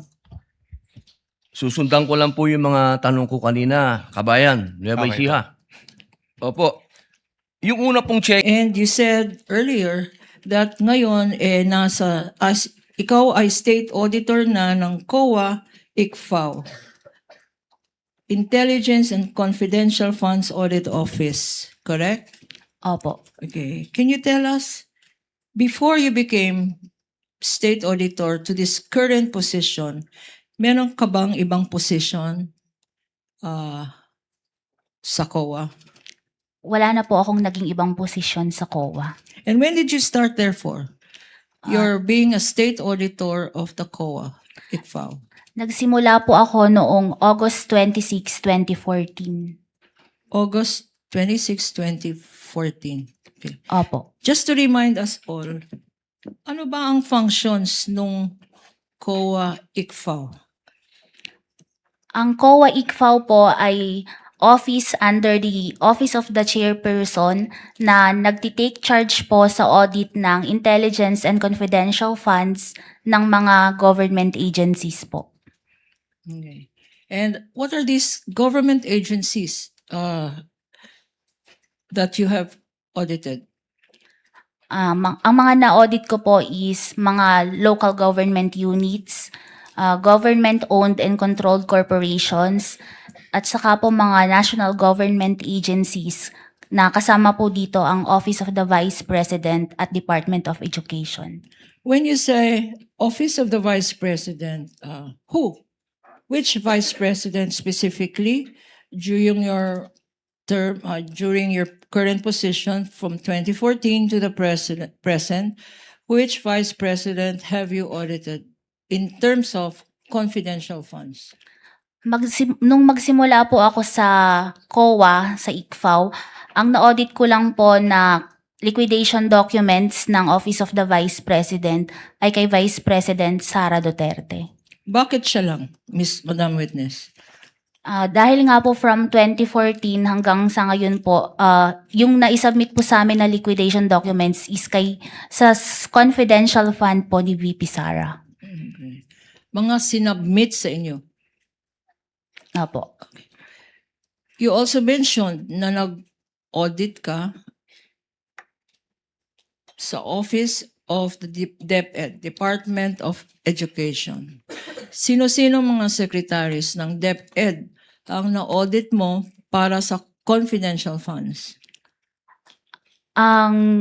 Sa DepEd naman po, ang na-audit ko lang po na liquidation documents na nasubmit sa office namin is liquidation documents sa confidential fund ni Vice President Sara Duterte noong siya ay Secretary of Education. Okay, bakit? Bakit si Secretary of DepEd Sara Duterte lang? Dahil po from 2014 to present, siya lang po yung Secretary of Education na may confidential fund.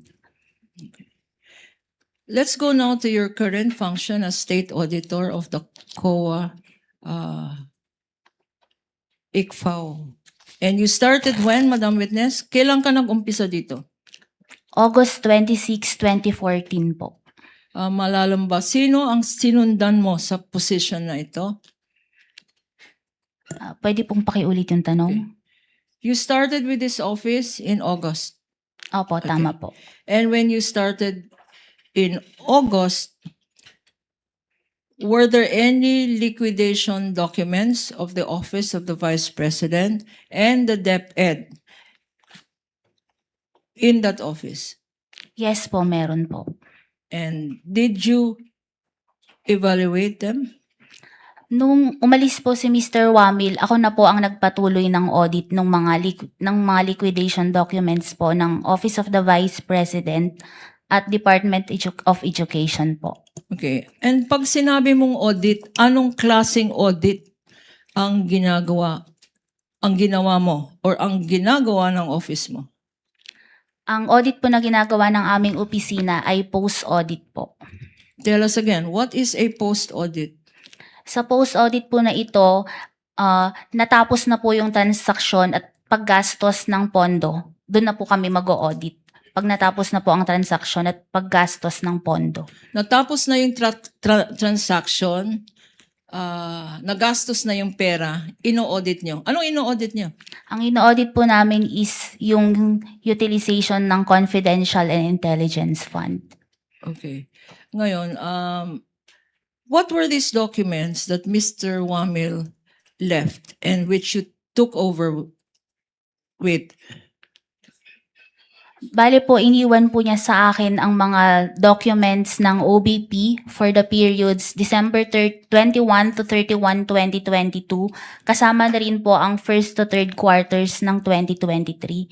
And for the DepEd po, iniwan din po niya sa akin ang mga documents for the first, second, and third quarters of 2023.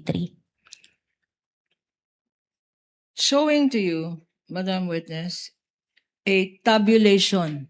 Merong ginawang tabulation si Mr. Wamil at ito po ay minarkahan natin to cover exhibits P-1-8-1 up to P-1-8-848 covering 845 acknowledgement receipts for the period December 21 to 31, 2022. If shown to you, this tabulation and the supporting acknowledgement receipts. I think the court is inclined to allow for this one more opportunity to stipulate as to the acknowledgement receipts. Again, there is no it is not mandatory. The court is not forcing the counsel for respondent to stipulate on documents they refuse and don't want to stipulate.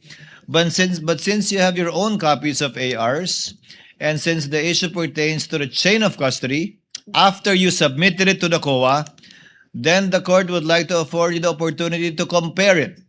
Again, you need not stipulate on anything.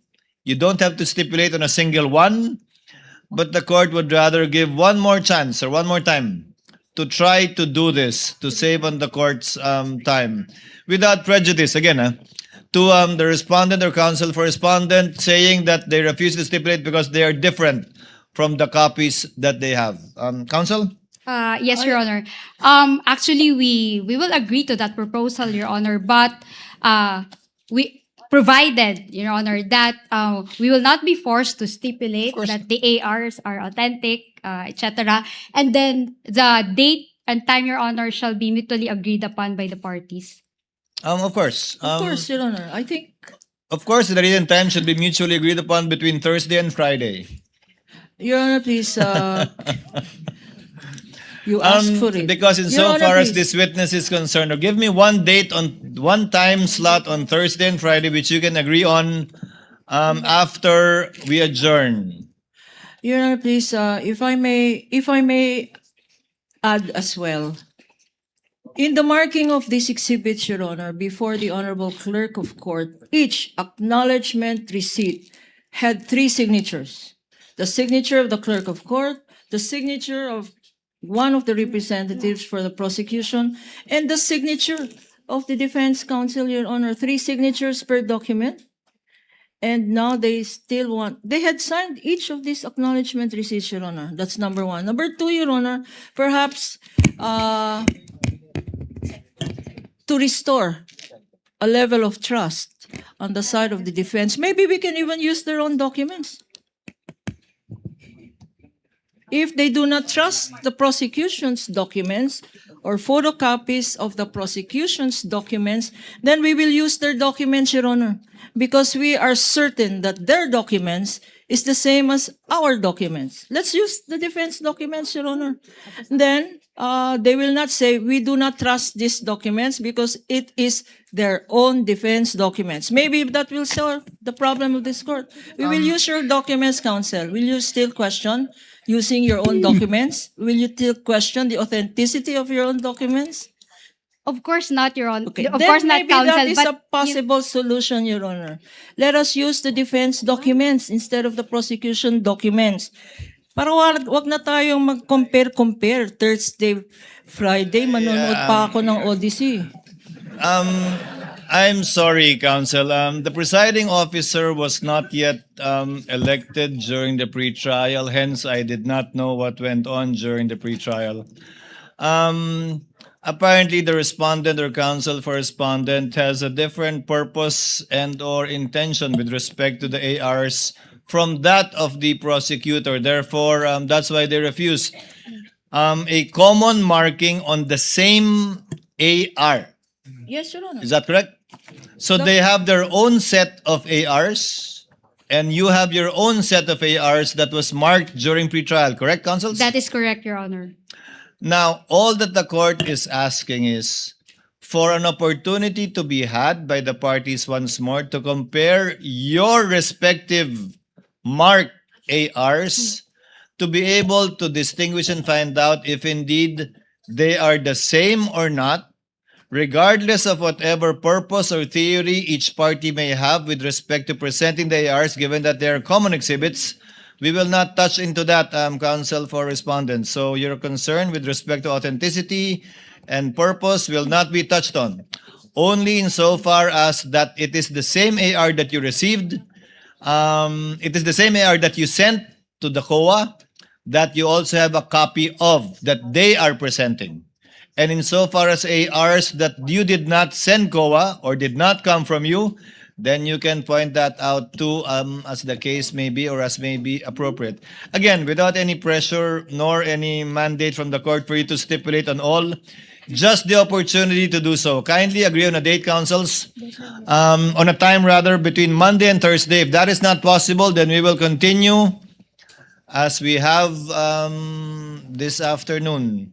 But kindly agree on a date. Court so directs the parties to fix a date and be able to present the same, be present before the clerk of court to compare the ARs they separately marked and to confirm if indeed which ones are the same and which ones are different for whatever purpose it may serve both parties, given that they are commonly marked. So ordered. Hailin, sorry, babalik ka. Wala tayong magagawa. Court will have to wind up at this point because otherwise we will be continuing with this prolonged marking of evidence, which will not only bore the viewing public but the senator, judges as well, the presiding officer and the Senate President included. So we will have to cut it short at this point in time and discuss already some administrative matters before we adjourn in time for our session. Yes, Attorney Gabunan. Just one more ask, Your Honor. Yes, ma'am. Earlier in the proposal for stipulation, counsel for the defense kindly was kind enough to stipulate on certain documents, Your Honor, except for 10 documents, Your Honor. Since this opportunity is given by this honorable court to compare, and we understand that their reluctance to stipulate on these 10 documents is because of their claim that it does not faithfully represent the originals, Your Honor. May we ask also that these 10 documents be perused during the period given? If only to give it a second chance and a second look, given that not much time was given to the counsel for respondents to view it. They were only given 20 minutes. So, yes, the court will allow it to allow the respondents more time to go over it for possible stipulation. Again, no pressure, Attorney Christine. You don't have to if you don't want to. You don't have to if you don't wish to. But the court just wants to give it one more shot to save on the court's time. So ordered. Thank you, Your Honor.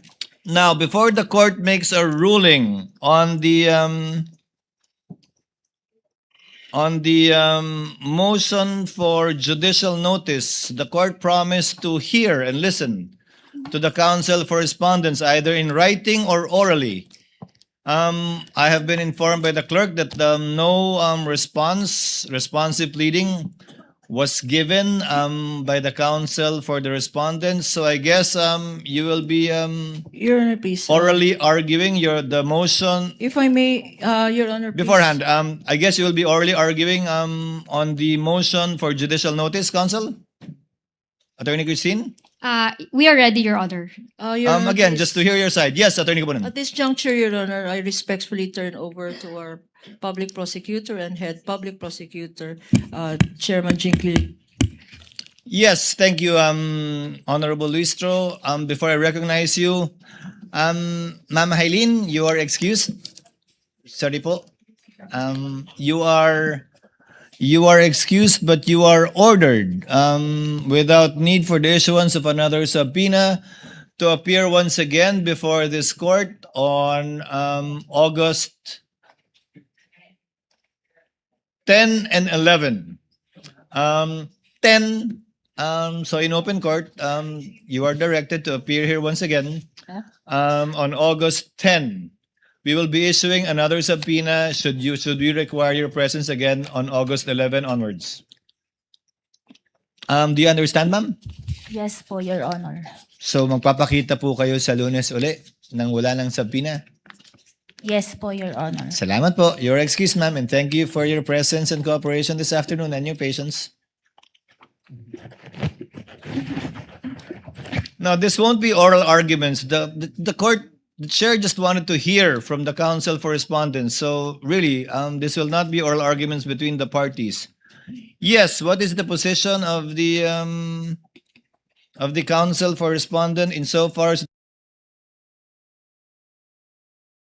certain records of the House Good Government Committee and Public Accountability Committees, if I'm not mistaken. Attorney Christine, you'll be arguing? Yes, Your Honor. You may proceed, ma'am, when you're ready. Thank you, Your Honor. The defense would like to oppose the motion for judicial notice on the following grounds. Number one, the judicial notice rule cannot be taken of disputed matters. Number two, the respondent must be given an opportunity to be heard by way of cross-examination before the court admits in evidence the matters covered by the TSNs, the video recordings, and the committee reports. And number three, the proceedings before the HOR, COJ, were questioned by the respondent before the Supreme Court as a fishing expedition and mini-trial. On the first point, Your Honor, judicial notice cannot be taken of disputed matters. In Juan versus Juan, the Supreme Court defined judicial notice in this wise. Judicial notice is the cognizance of certain facts that judges may properly take and act on without proof because these facts are already known to them. Put differently, it is the assumption of a court of a fact without need of further traditional evidentiary support. The principle is based on convenience and expediency in securing and introducing evidence on matters which are not ordinarily capable of dispute and are not bona fide disputed. While the CGGPA and HOR COJ hearings were made public, we do not dispute that, Your Honor. The matters discussed within them, which were documented via the TSNs, video recordings, and committee reports, are not facts automatically admissible in this impeachment trial. Rather, they remain assertions that must be proven by evidence. We note, Your Honor, that Article 1 of the Articles of Impeachment alleges the following: that respondent, Vice President Sara Z. Duterte, committed culpable violation of the Constitution, graft and corruption, and betrayed public trust through the systematic misuse, misappropriation, and irregular liquidation of confidential funds amounting to 500 million pesos, released to the Office of the Vice President, and 112.5 million pesos released to the Department of Education. Clearly, Your Honor, these are not just statement of facts. These are accusations of misuse, misappropriation, and irregular liquidation of confidential funds, which must be proven by the prosecution through presentation of evidence. In fact, Your Honor, if you noticed, the prosecution in paragraph 1 of its motion for judicial notice admitted that, I quote, prior to the transmittal of the articles of impeachment to this honorable court, the House of Representatives, through its Committee on Good Government and Public Accountability and its Committee on Justice, conducted official hearings on matters that ultimately formed the factual basis of Article 1. We highlight that, Your Honor, ultimately formed the factual basis of Article 1, which is the misuse and misappropriation of confidential funds. Okay. Article 1 of the Articles of Impeachment, as a continuation. These proceedings were officially documented through transcript of stenographic notes, or TSNs, official audio-visual recordings, and committee reports. I am just reading, Your Honor, I'm just referring to the motion of the prosecution. Thus, we cannot take the TSNs, the video recordings, and the committee reports as they are, Your Honor, without cross-examining the witnesses of the prosecution. The impeachment court cannot just take the utterances, testimonies, the questions and answers, and the interpellations during the COJ and the CGGPA hearings as factual findings and statements of truth without going through the usual route of evidence presentation. In fact, Your Honor, we are even unsure whether these videos are spliced, edited, or shortened, with due respect, and whether the TSNs are accurate and edited or modified, as portions of the TSNs turned out to be different to our transcribed notes, which leads me, actually, Your Honor, to my second point. That because the matters covered by the pieces of evidence, Your Honor, which the prosecution would like this court to take judicial notice, are exactly the matters that are being heard before this impeachment court, the respondent must be given an opportunity to be heard by way of cross-examination before the court admits in evidence the TSNs, the video recordings, and the committee reports. The requirement of due process is basic. It is the opportunity to be heard before the court. And affording the respondent the opportunity to cross-examine to cross-examine the authenticating witness serves a dual purpose, Your Honor. First, it validates the existence of the video recordings, the TSNs, and the committee report. And second, it verifies their accuracy and completeness. The Constitution explicitly guarantees the respondent's right to ensure that these pieces of evidence have not been altered, edited, or modified to fit the prosecution's narrative of Article 1. Consequently, the respondent is fully entitled to have all the observations, the objections, and cross-examination questions placed on record before the court admits these documents in evidence. It is also a matter of record, Your Honor, that the videos that the prosecution would like this court to take judicial notice were not played during the pre-trial conference, Your Honor. And it is with the understanding between the parties that there shall be subjected to proper authentication and identification during trial, consistent with the rules of court.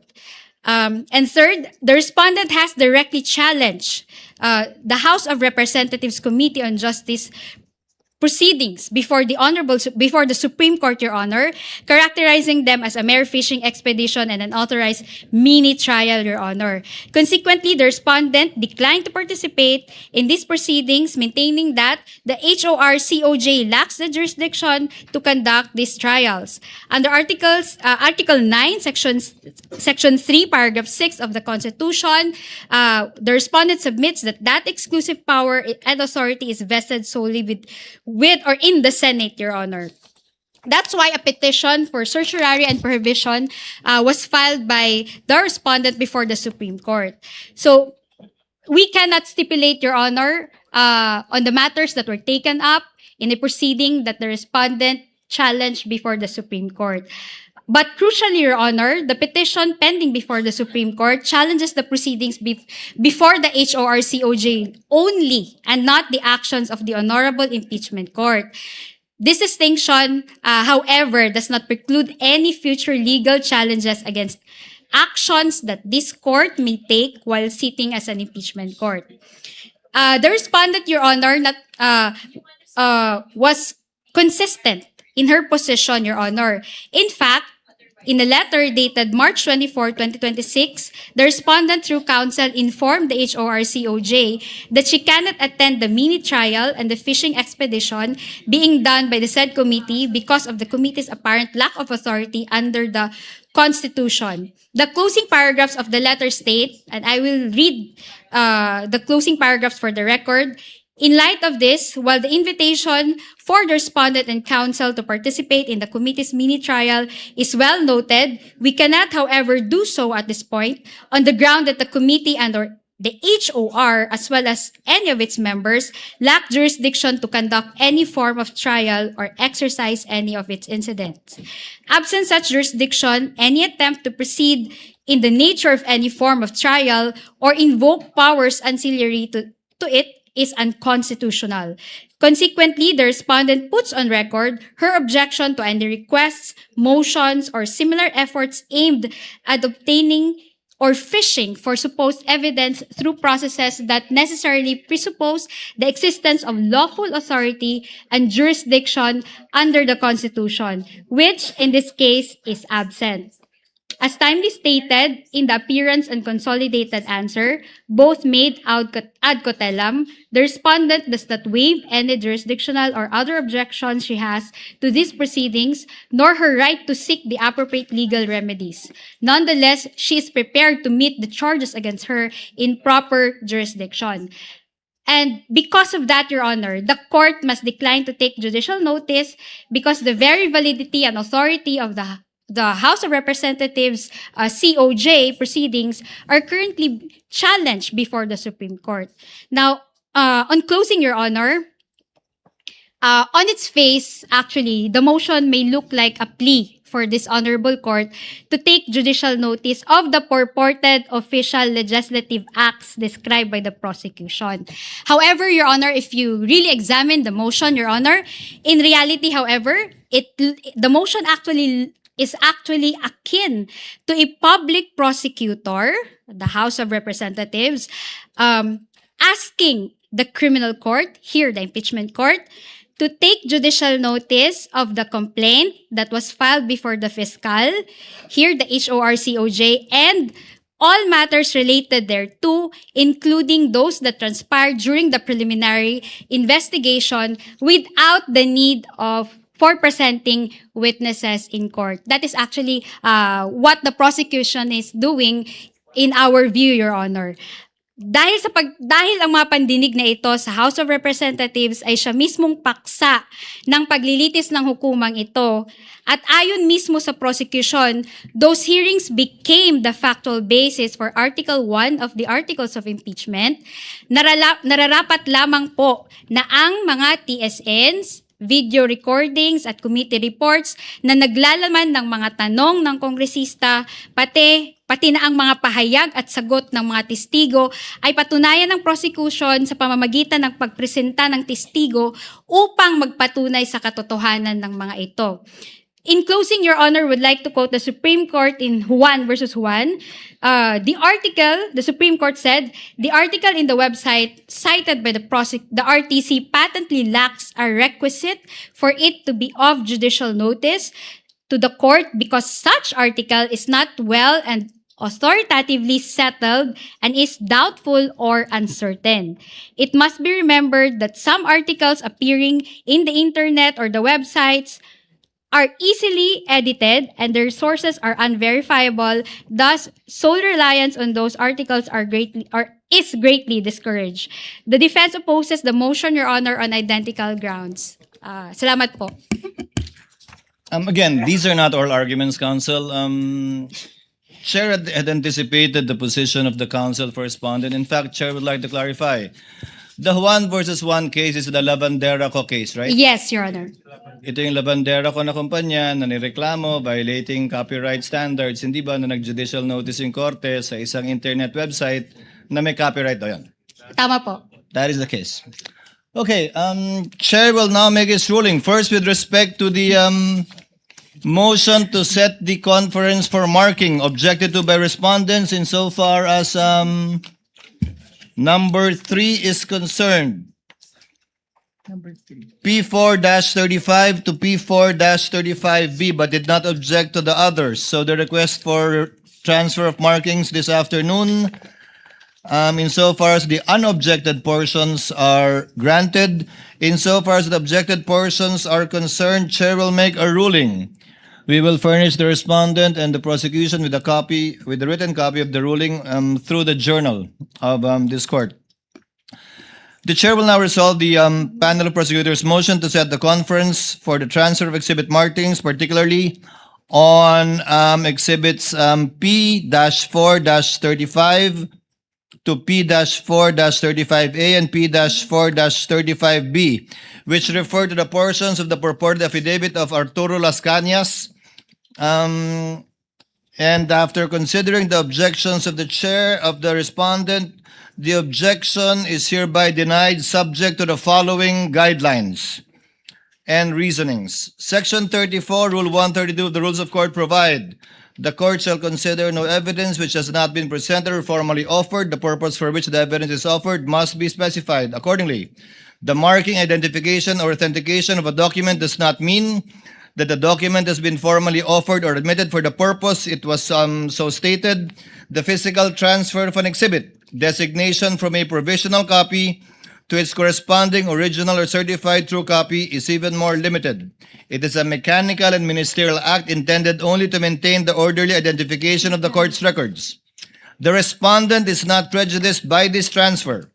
The transfer does not alter the substance or evidentiary status of the document, referring to the Las Cañas document. It does not constitute a ruling on the authenticity, admissibility, or evidentiary weight, and it does not enlarge the purpose for which the document was originally marked. The respondent therefore loses no substantive or procedural right by reason of the transfer and may raise all appropriate objections when the document is formally offered. This conclusion is consistent with the prosecution's own representation during the July 21, 2026 hearing, wherein the Honorable Luistro stated, quote, "Your Honor, the document is being presented only to seek confirmation from the witness that he is referring to this particular document as part of the investigation of the Special Task Force. We are not presenting it to prove the truthfulness of the contents of the affidavit." Close quotation.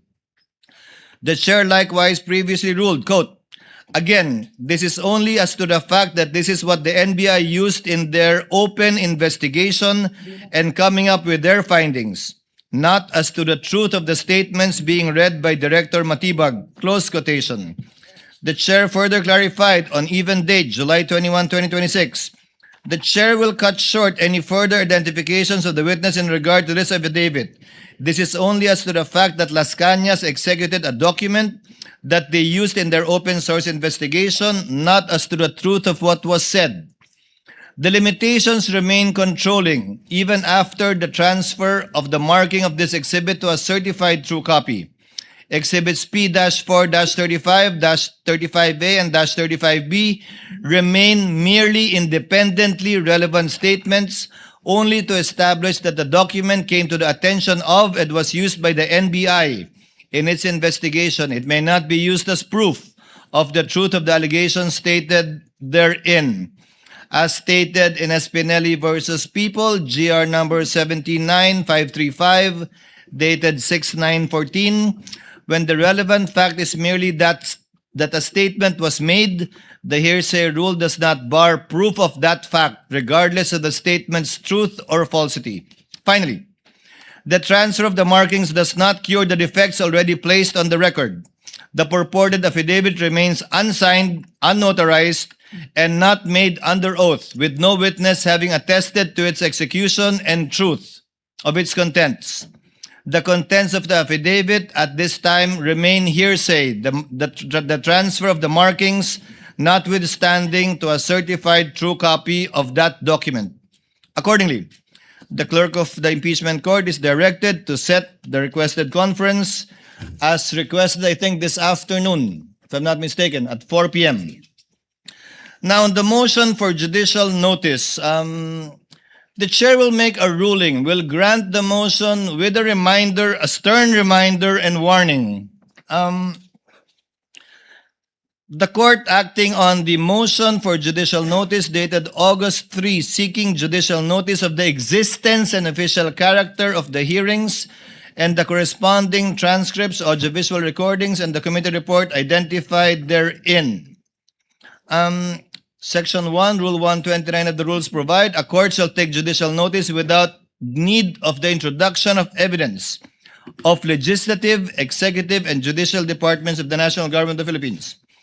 As stated in CLT, the case cited by the counsel for the prosecutors, there is such, referring to a Senate committee report.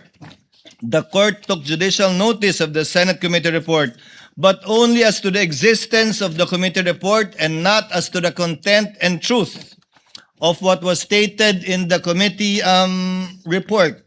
Therefore, accordingly, the court grants the requested judicial notice to be taken by the court, but solely and exclusively limited to the following facts. Number one, that the legislative hearings were actually held and under the official function of the House of Representatives, Committee on Good Government and Public Accountability, and the Committee on Justice. So to reiterate, just as to the factual existence that the hearings were indeed conducted.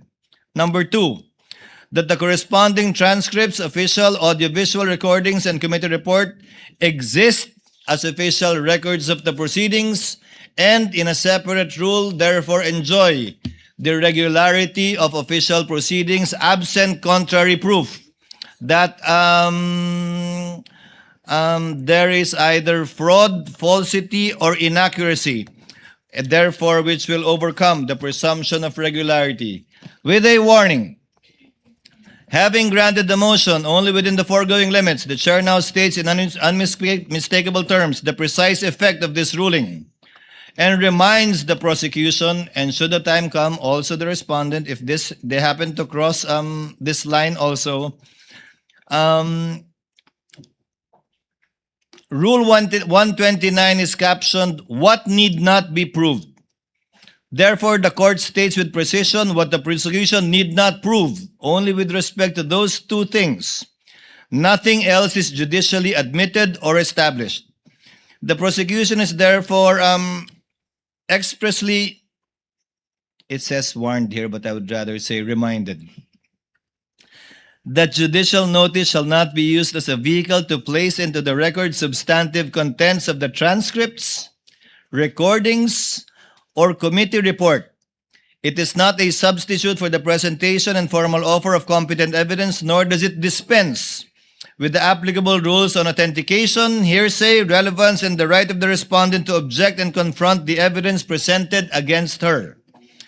As the Supreme Court held in Magkamit versus IAS, PIDEA, GR number 19.8, 140, 125.16, fair play requires that the respondent be given meaningful opportunity to rebut all the evidence presented against her. Therefore, consistent with the chair's prior ruling on July 21, in relation to the Las Cañas document, a witness will not hereafter be allowed to read in open court a third-party statement that is not his or her own, as the respondent would be denied the opportunity to rebut those statements and cross-examine the statements made by a third party.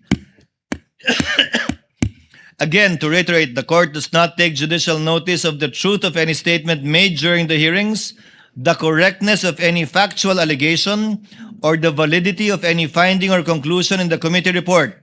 Those matters remain subject to proof, objection, and the court's independent evaluation of their admissibility and/or evidentiary weight at the proper time.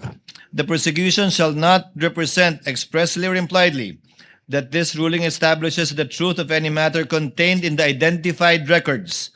Any attempt to use this judicial notice given for that purpose shall be rejected by this court, and the parties accordingly shall be duly reminded in course. So ordered. There being no lead prosecutor, your witnesses for next week before we call it a day, a rainy day. Your Honor, we would like to submit the name of the following witnesses for next week. That is August 11, August 12, and August 13. August 10, 11, and 12. One, of course, is Silene May L. Del Campo from COA ICFAO, our supposed witness today. 2 is Marivic Pareja from Legislative Information Resources Management Department of the House of Representatives. 3 is Gina S. Acosta, former Special Disbursing Officer of the Office of the Vice President. And the 4th, Your Honor, is Edward D. Fajarda, former Special Disbursing Officer of the Department of Education. That is all, Your Honor.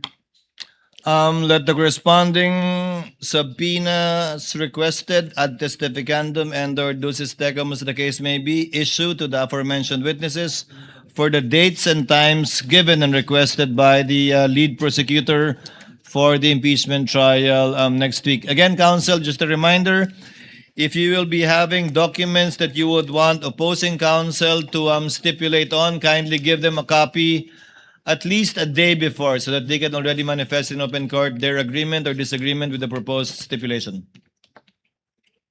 Counsel? Yes? We confirm, Your Honor. Thank you. Any other matter you wish to mention, Attorney Christine? None from my end, Your Honor. Before the chair adjourns,